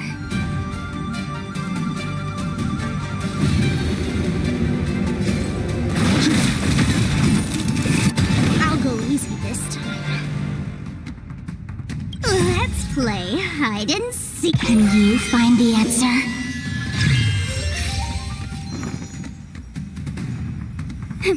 Yeah. I'll see you off.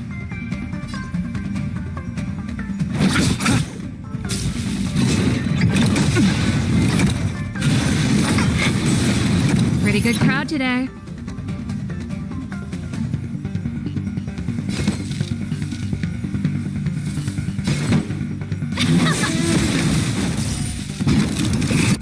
Strength. Heaven's surge. Rise! You chose the wrong enemy. Bloom. Repay. There's no power like team power. Receive divinity. Do not fret. Ready to lose yourself? You can fight it or rock with it. Turn it up.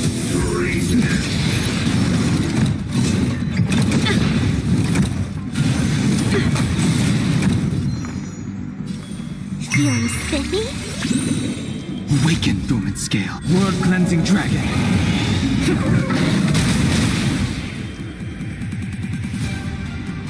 Eternal sleep is not the end. The dead return!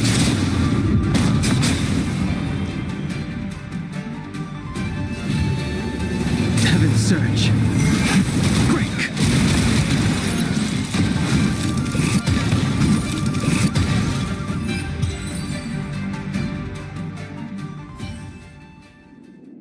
Darn it! This isn't over! Fights like these don't go unnoticed in Exalting Sanctum. Cloud Knights could show up at any minute. Better get going. And so Luocha has to make a break for it. But where to? Let me have a look at the map. Aha! Gotcha!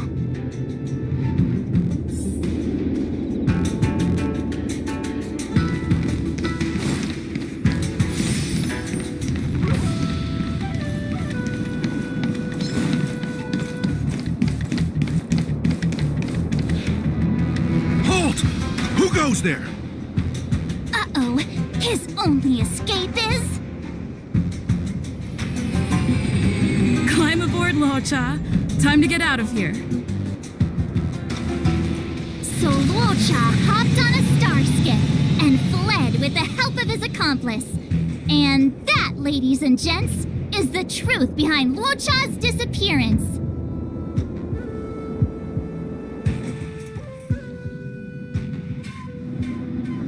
So, who was piloting the star skiff? I'm not sure either. The pilot didn't show themselves, so let's just assume it was her.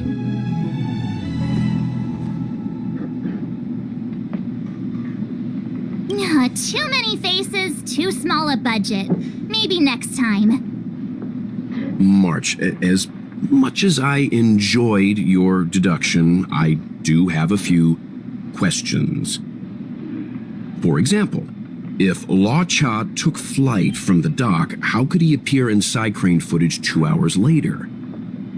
Also, the dock is a military installation. The Cloud Knights would be on the scene at the slightest disturbance. How did so many monsters show up without warning? Last but not least, even if Luocha did encounter all of the troubles you described, it wouldn't have taken him 2 hours to escape. You're right, Mr. Yang. I guess I can't compete with the angler just yet. You know what? Time for some field work. Maybe the answers to our questions are waiting for us at the scene. That might be the best approach. Let's go.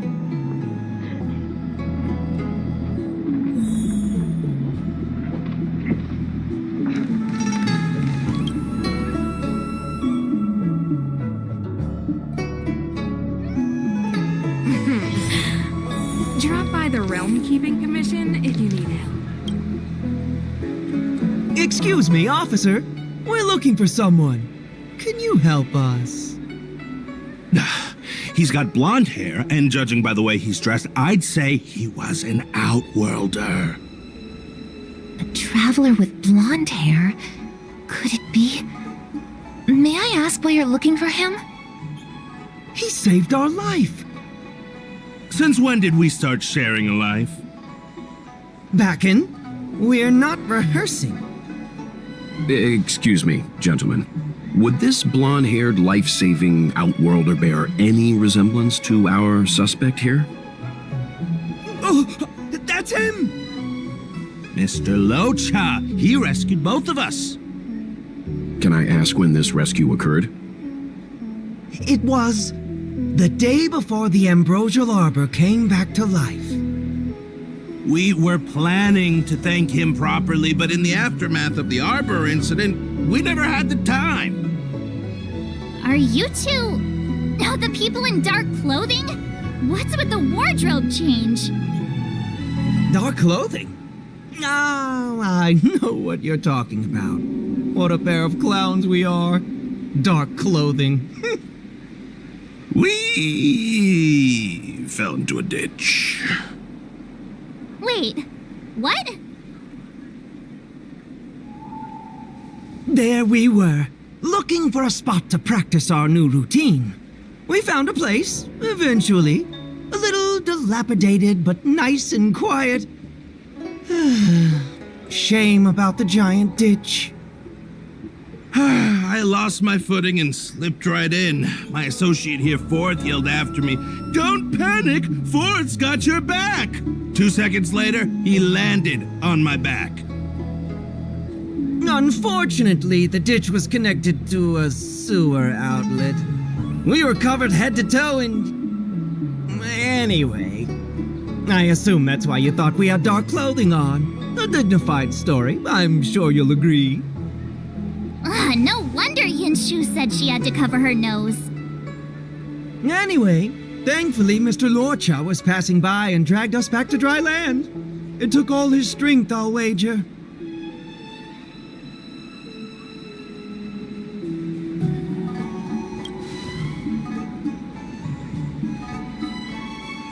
A thousand thanks, kind stranger. Without your bravery, we'd never have gotten out of that ditch alive. No, sir. That if you ever need anything, and it's within our power to help, you can count on us. Even it's beyond our power to help. That's too kind of you. It was nothing, really. Nonsense! You went out of your way to... Don't worry about it. You should head back home now. Take care. No, we can't thank you enough. Oh, one moment, both of you. That sewage could well contain harmful compounds. I'm something of a doctor. Let me give you a prescription. Make sure to use the medicine and get some good rest. There you go. I don't know what to say. Sorry to trouble you. We'll take our leave now. Watch your step. Wouldn't want to find ourselves in another ditch now, would we?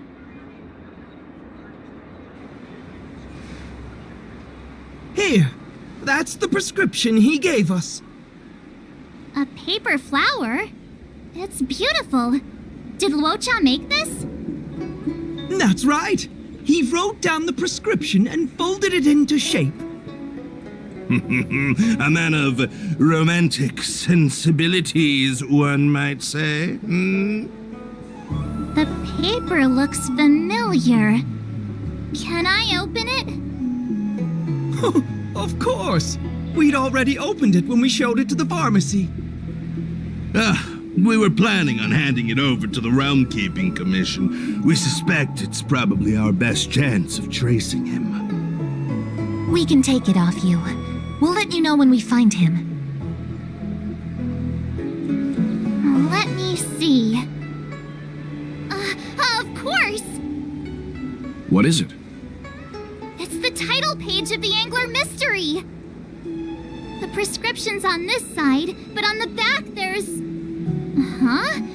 So that's what this is all about?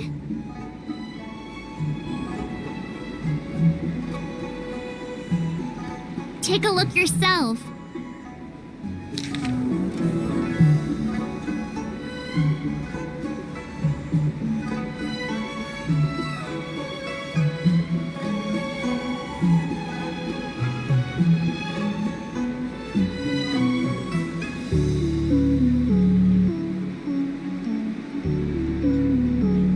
Immortal spoiler? Some people just want to watch the world burn. I'm starting to think the Locha we envision doesn't square with a real one. Would a villain do a good deed like this? So he paid for the book and tore off the title page to protect people from the spoiler. He must be a fan of this book too. I knew Angler Mystery fans couldn't be bad.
Hiding out at the Divination Commission. That's a bold decision.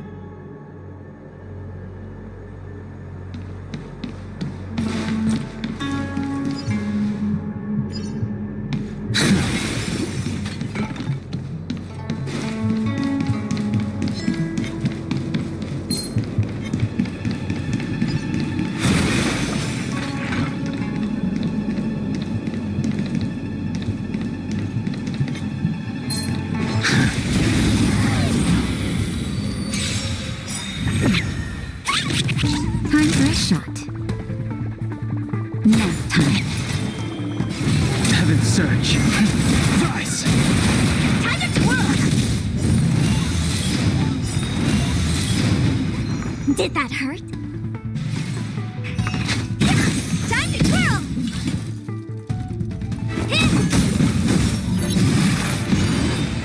Naughty child. Awaken, dormant scales. World-cleansing dragon.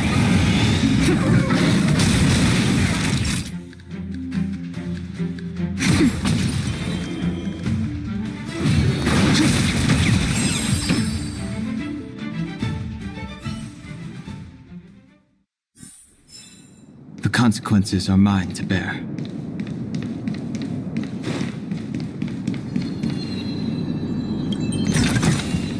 It's all yours. She should be around here somewhere.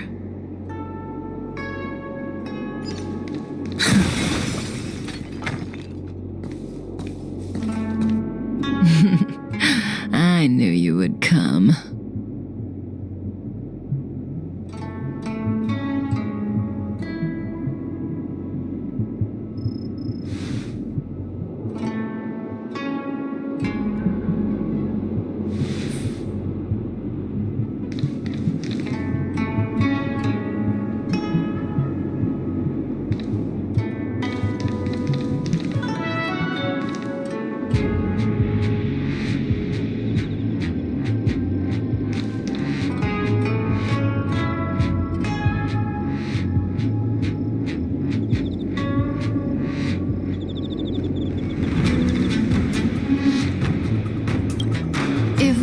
Elio's eyes, the world would not appear as it does to you and I.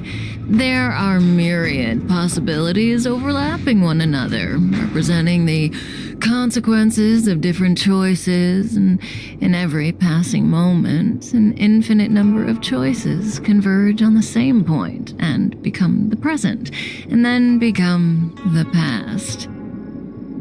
So, was this your choice? To respond to my request for help?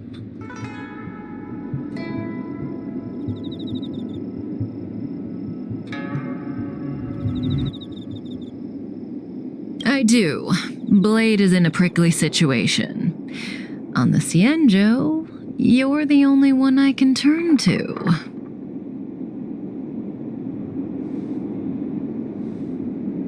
Being stricken with Mara is the inescapable destiny of the long-life species. It is a madness triggered by the accumulation of emotions and memories. Blade doesn't remember much, but the Mara still haunts him in some form. After we arrived on the Cienjo, the Mara in him flared up so violently that even my spirit whisper couldn't suppress it.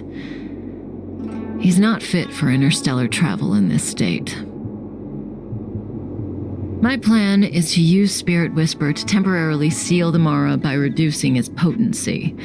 I need to focus all my concentration, so I'll be vulnerable for some time. I need you to protect me while I suppress Blade. I know when danger will come and what form it will take. Don't worry. Together we can do this. No harm will come to you. Now, there are wandering monsters nearby. They'll spell trouble if we let them hang around. Go take care of them. Your victory is certain.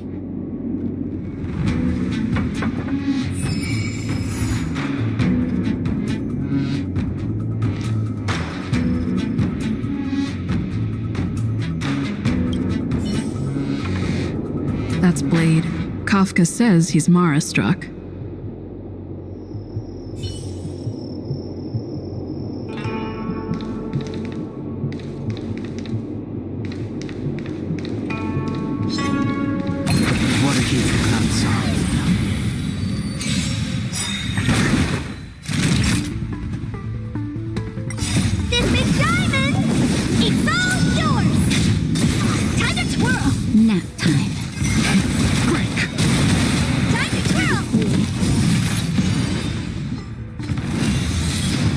Feeling spiffy? Can you find the answer?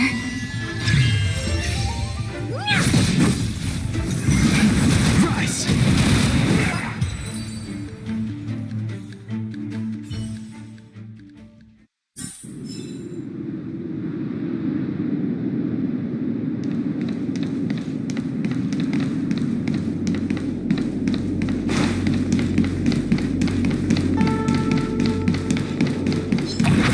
What a hateful crown song.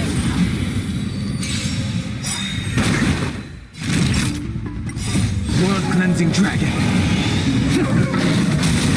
Time to twirl!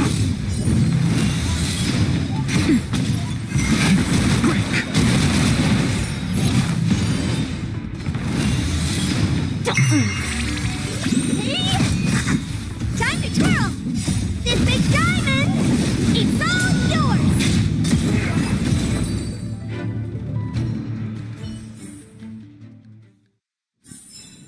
The consequences are mine to bear.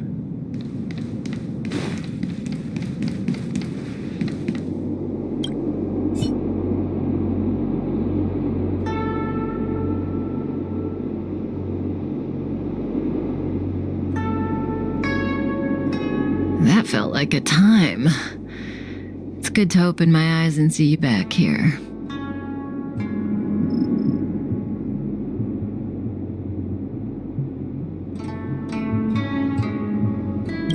Not fast enough. I've weakened Blade's senses to the outside world, so that he's only able to hear my voice and feel my touch. He's oblivious to everything else. I'm going to transfer his consciousness away from the Xianzhou and cleanse his memories of Jingyuan, Jingliu, Insing, and your friend, Dan Hong. Again, this process mustn't be interrupted, but I can answer questions before I begin. Yes, as compensation for helping me. You don't have any questions? I put you into a deep sleep and then reawakened you, abandoned you at the space station, then lured you to the Xianzhou. I owe you an explanation or two. Don't you want to know? Oh, don't rush. We still have time. Think about it first and ask when you're ready. One rule, though. Please don't ask anything boring.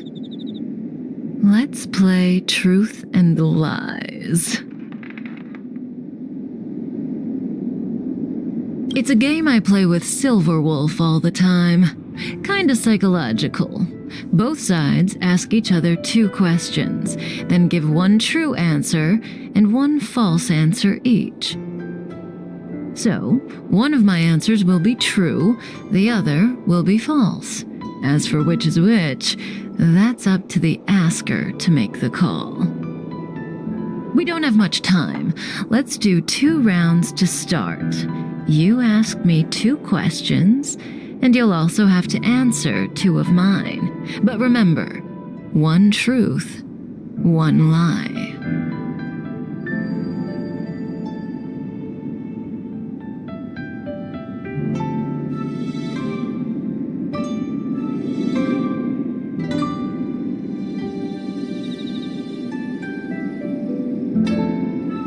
Oh, that's not allowed.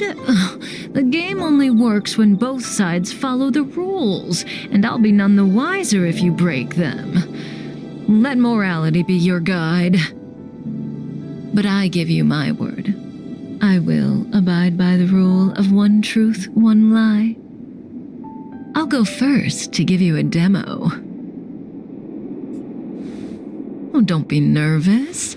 The first question is quite trivial. You can tell the truth or tell a lie. It's the second question where the game gets interesting. My first question is, what do you think about me? Huh? What do I think about Kafka? How should I answer? If I tell the truth, I have to lie the next time, and vice versa. Or I could just cheat. Is that really an option?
If I tell a lie this time, I'll have to tell the truth next time.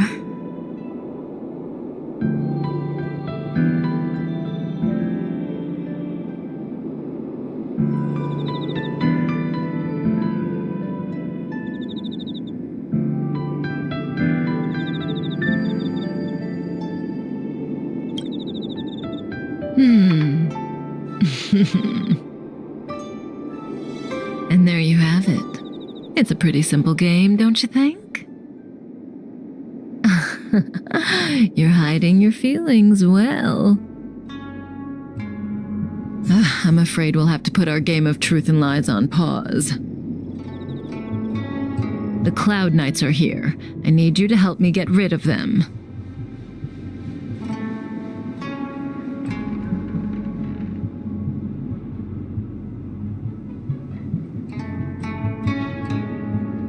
That won't work, no matter how hard you try. This conflict is inevitable. It's destiny.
Inevitable.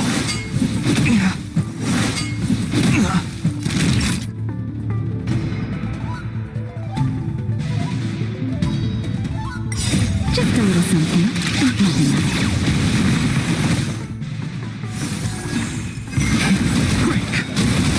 Time to twirl! World cleansing dragon.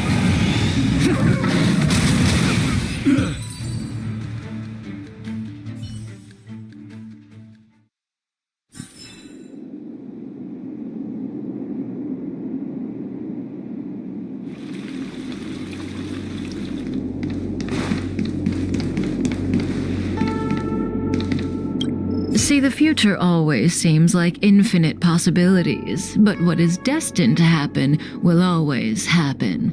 This conflict is inevitable because the other possibilities don't exist. I need to use the Spirit Whisper on Blade again, but let's play another round first. Have you thought of your question? Come to me when you're ready. I can wait.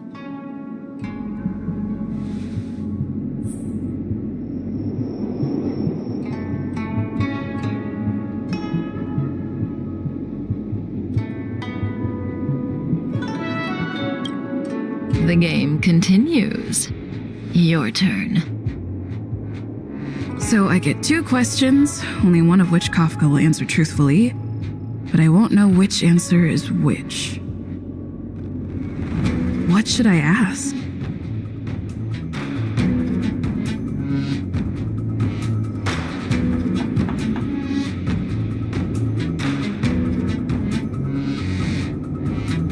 When I came to on the space station, I remember seeing Kafka. But everything before that is a blur.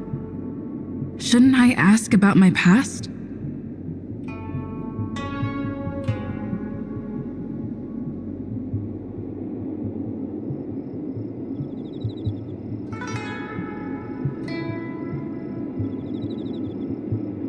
You are an artificial body created for the purpose of hosting a Stellaron.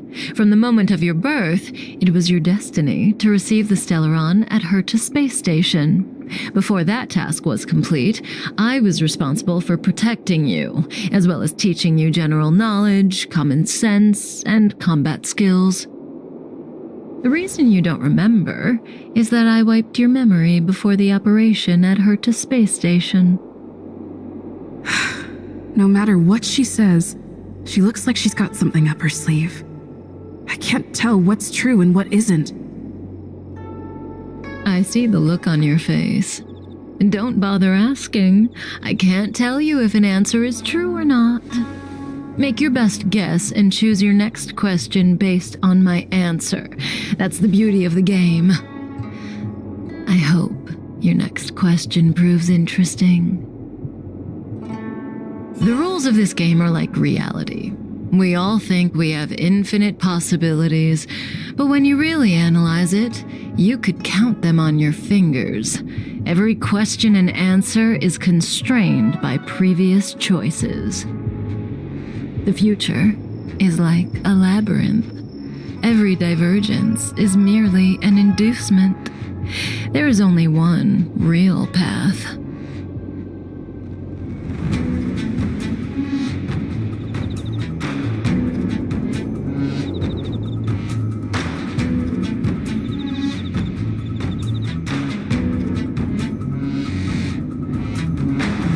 No, but what is predetermined is the future that has value. If you don't believe me, try it for yourself.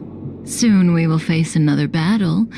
Can you change that possibility?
Feeling spiffy?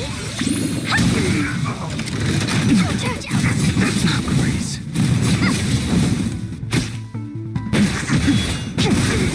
Time to twirl! World cleansing dragon.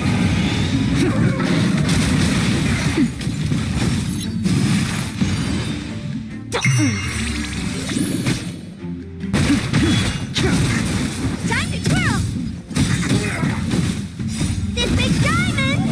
It's all yours! Nap time.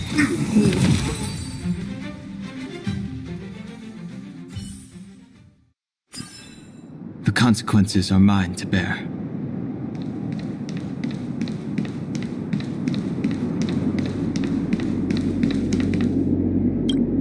Oh. If you want to change my prediction, you'll have to put in more effort. The future is still clear. The real test lies ahead. The young swordmaster of the Cloud Knights. He will not be an easy foe. Until then, let's continue our game. It's my turn again. Second question. Do you want to see me again? What kind of question is that? Will we see each other again? She'd know the answer to that one. As for whether I want to, seems obvious to me.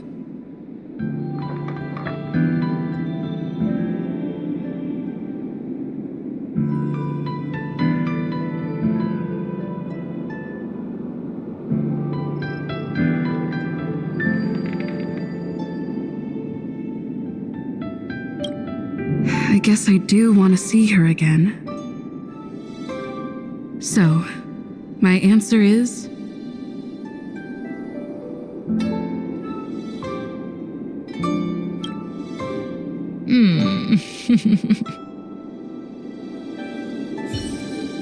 Okay, I'm done asking.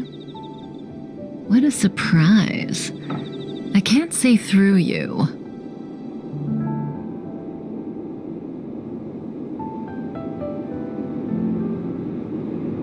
It's your turn to ask a question. Come see me when you're ready.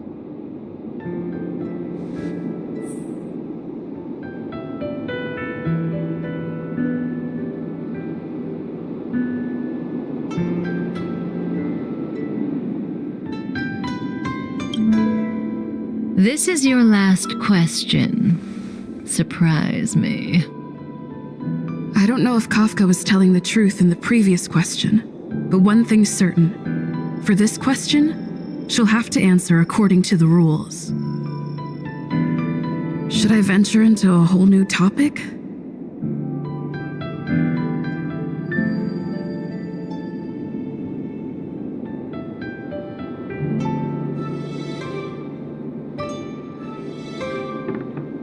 Kafka wants me to surprise her. Let's try this on for size.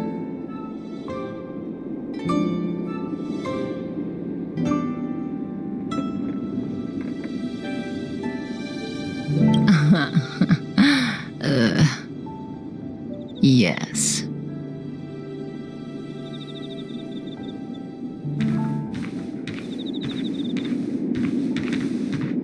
Stellaron hunters. The General was merciful enough to let you live, but you haven't shown the slightest bit of gratitude.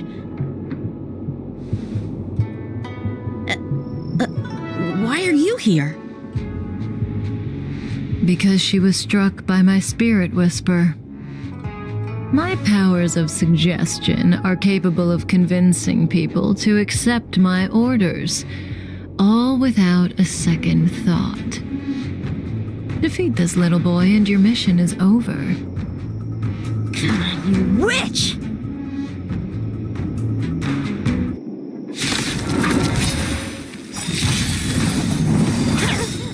Sword, heed me! Don't get careless. That's better.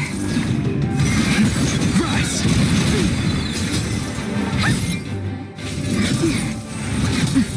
Punish evil! Just a little something. Not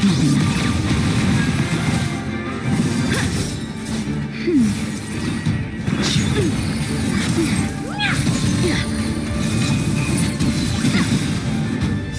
Blood cleansing dragon. Time to twirl! This big diamond! It's all yours!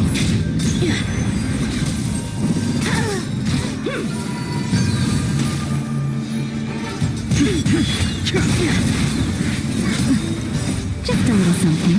Not enough. Cut through the ranks!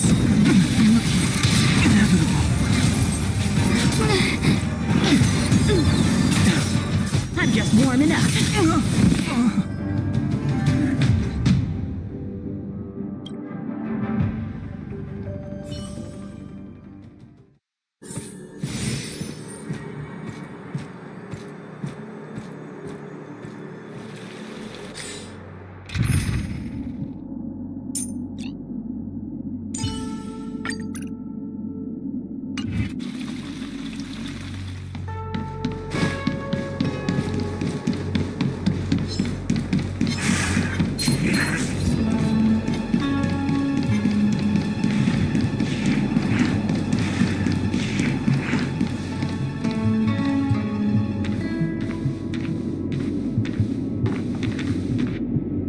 Stellaron hunters. The General was merciful.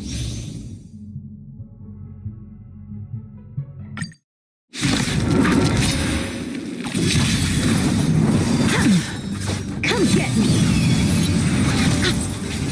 That's it. Don't get careless. That's better. Ready to jam. Heaven's Surge. Song's for you. Let's rock. I'll go easy this time. Ready to lose yourself? You can fight it or rock with it.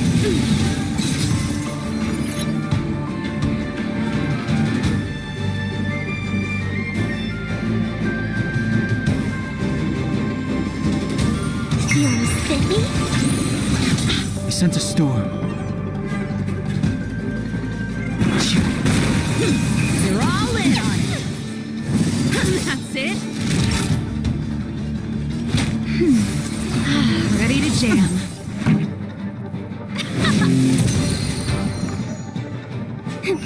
Yeah. Punish evil. Out of moves.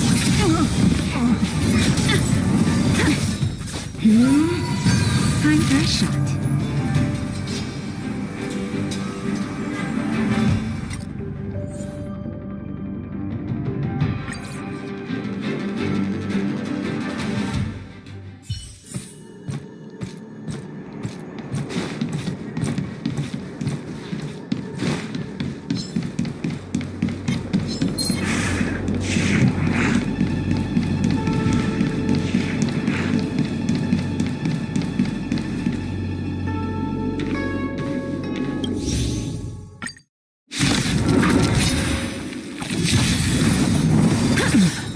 Come get me. I'm okay.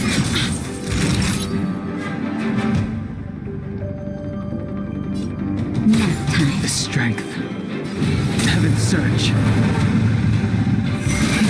Rise!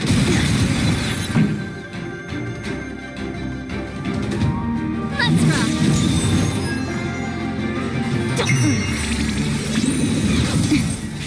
Oh, Grace.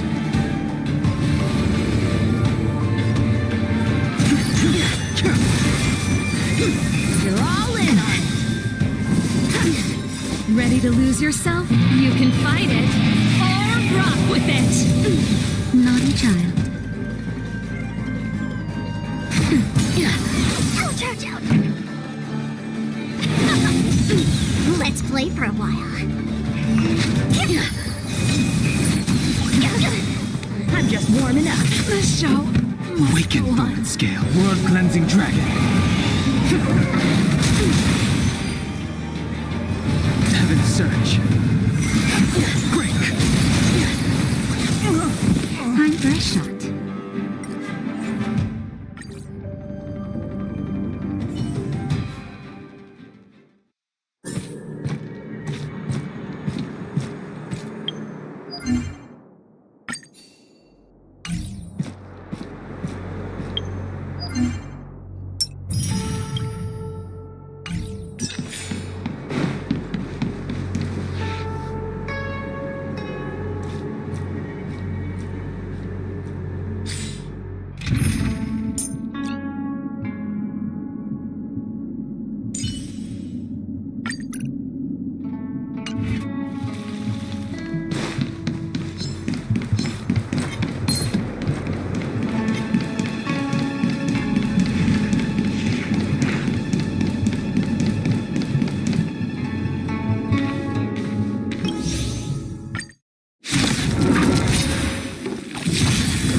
Don't get careless. Nap time. The strength. Heaven's Surge. Rise! Time to twirl! Song's for you. Let's rock! Ready to lose yourself? You can fight it or rock with it.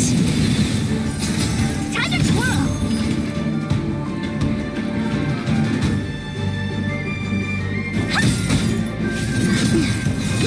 You're all in.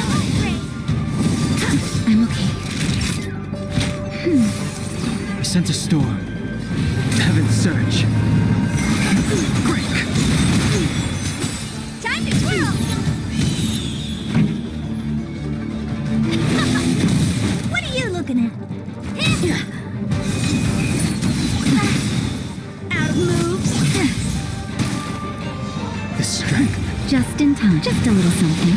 Nothing else. Do not fret.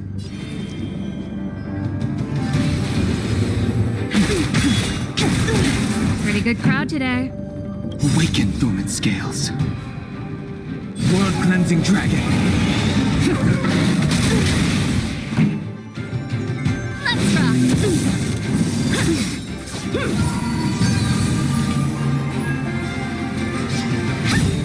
Time for a shot. That's better. I sense a storm. Heaven's surge. Rise! Cut through the ranks! Do you know who I am? This big diamond! It's all yours!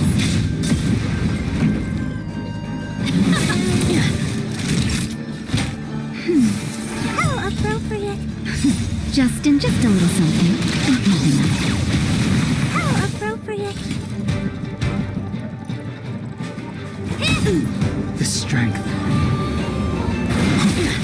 Time to twirl! Come get me!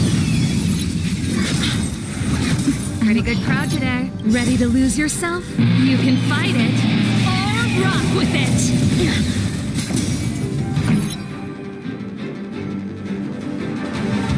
Let's rock! That's better. Ready to jam. Punish evil! The show must go on.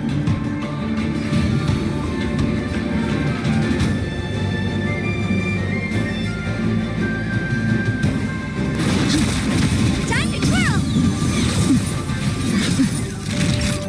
Nap time. You're all in on it! Out of moves!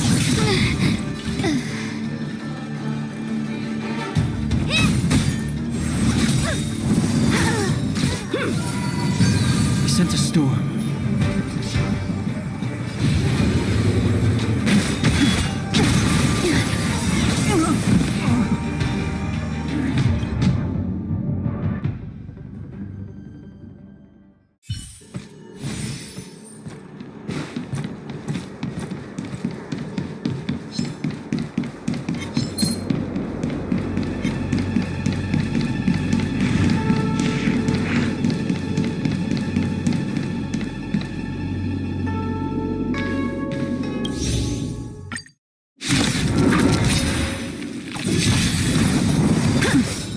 Sword, heed me!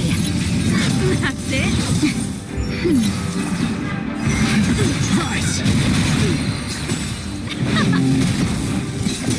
Time to twirl! Punish evil! I won't break! I won't break! Keep up! You're all in on it! Just a little something. Nothing else. I'm just warming up! I won't break! That's better. This big diamond! It's all yours!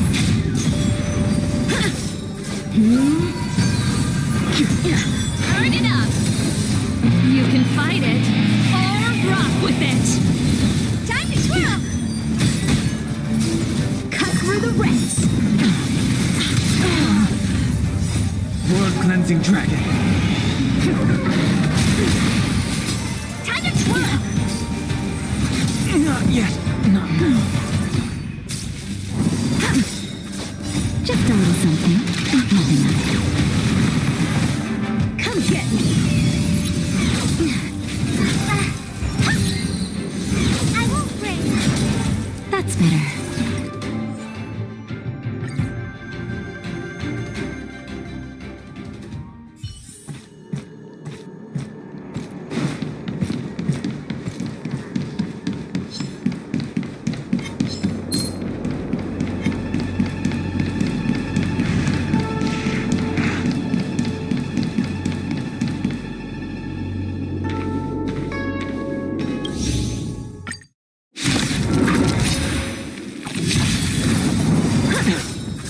Sword, heed me!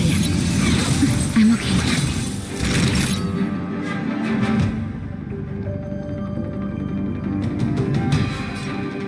Nap time. Heaven's Surge. Rise! Time to twirl!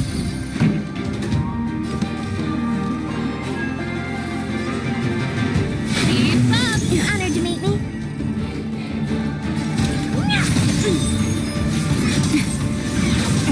Punish evil!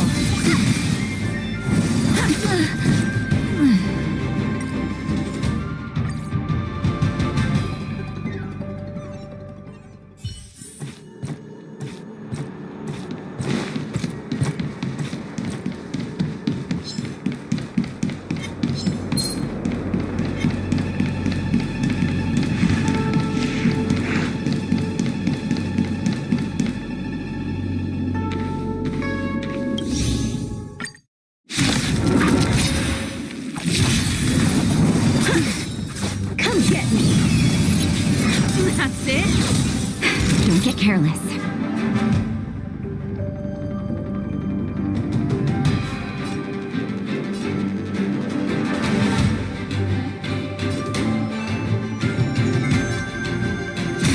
I sent a storm.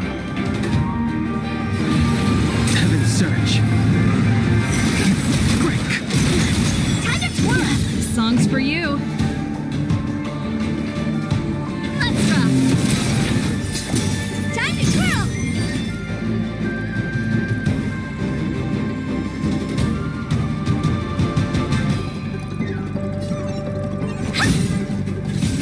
That's it? You're all in! Grace. That's better. Do not fret. Heaven's Surge. Rise! Time to twirl.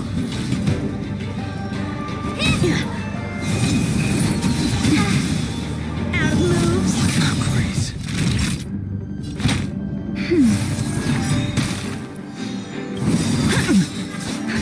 Just a little something. Nothing else. How appropriate. Awaken, dormant scales. World-cleansing dragon. Honored to meet me. I sent a storm. Heaven's Surge. Break! Naughty child. Nap time. Cut through the rents! I won't break. Do you know who I am? This big diamond! It's all yours!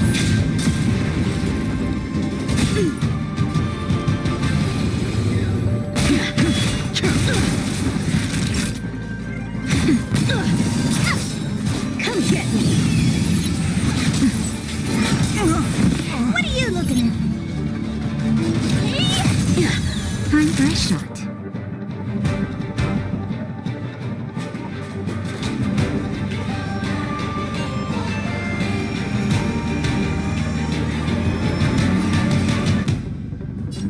Nap time. Just in time.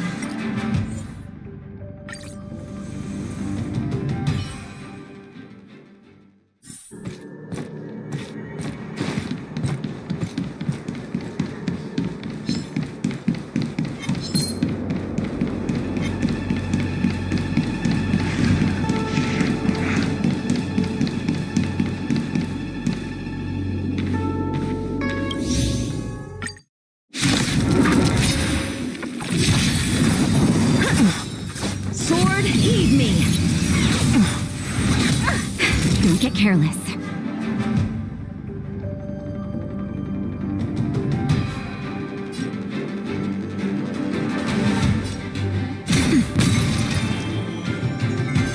Heaven's Surge. Rise! Time to twirl. Let's rock.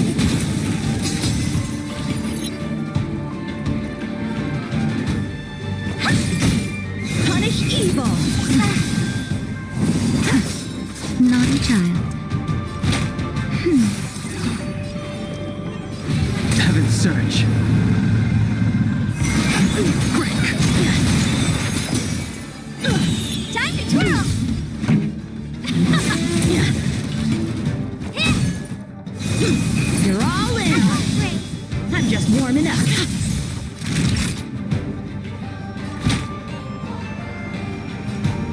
That's better. Ready to jam.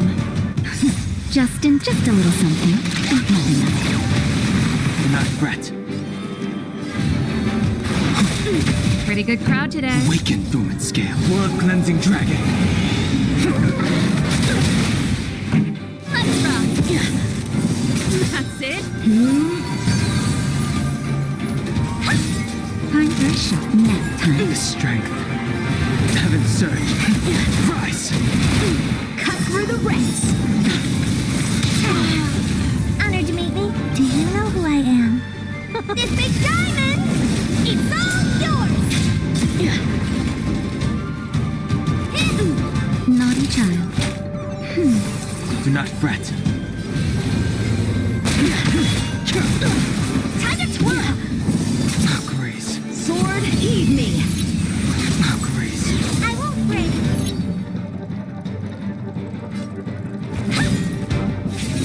Not yet. Not now.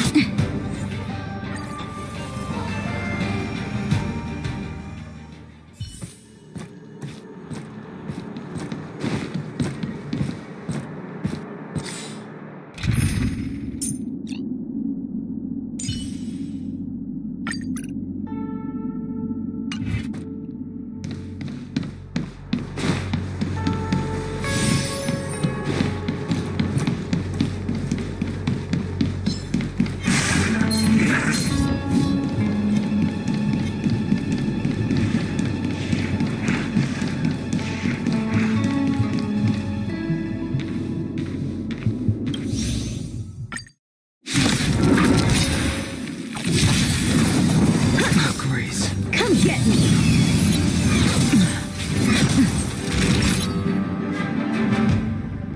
That's better. Do not fret.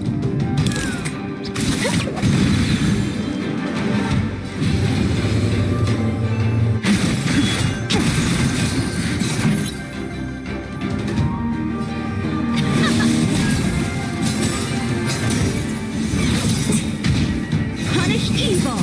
I'm okay. I'll feast your eyes. Happy New Year.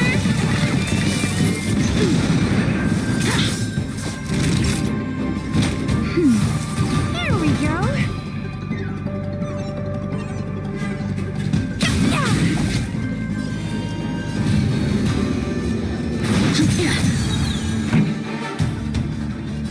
Let's rock. You're all in. Trained. Out of moves. Just a little something. Not enough. Here we go. Time for a shot. That's better. Turn out your pockets. The strength. Awaken, dormant scales. World-cleansing dragon. Cut through the ranks. That's it. The show must go on. But I'm a...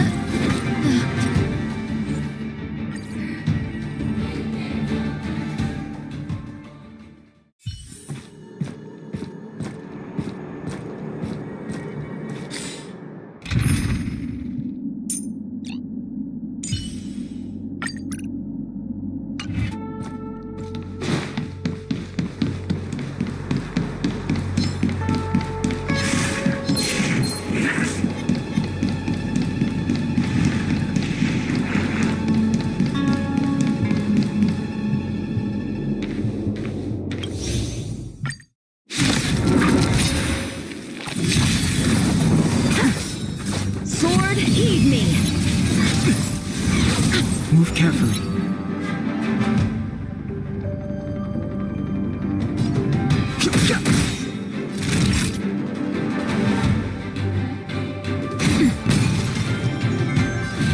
Heaven's surge. Break. Song's for you.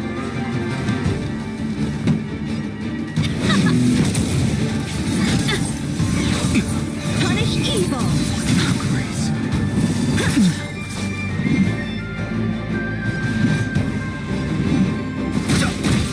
Naughty child. Ready to jam.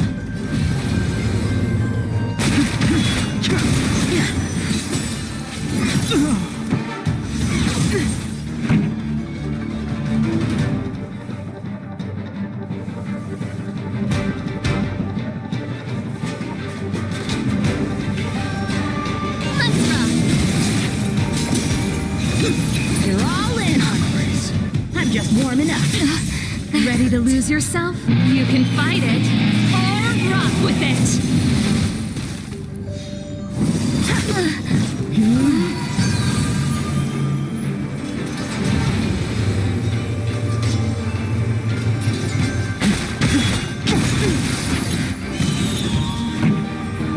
Awaken, Thorn Scales, world-cleansing dragon.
Old friends, meet yet again.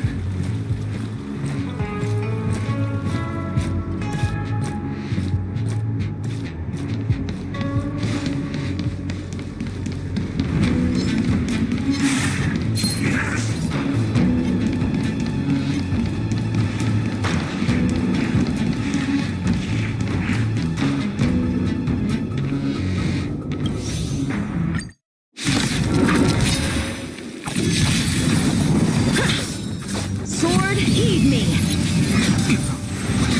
Move carefully.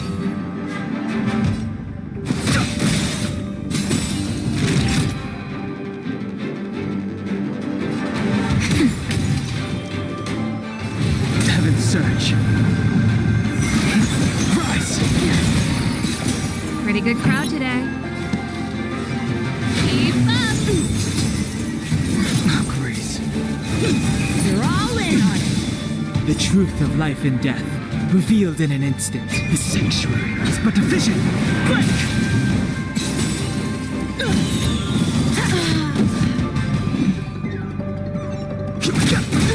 Naughty child.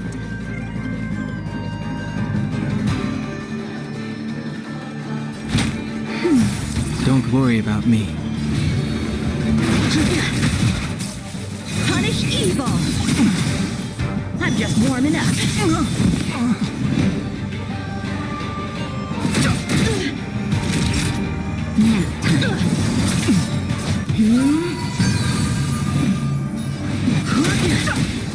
Time for a shot.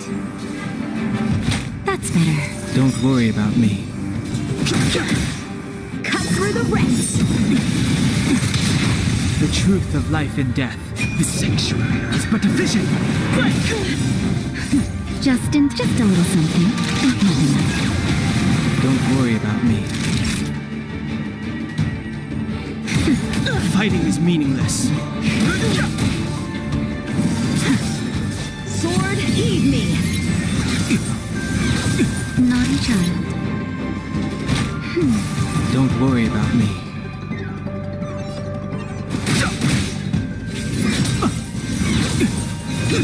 You're all in! This can't be.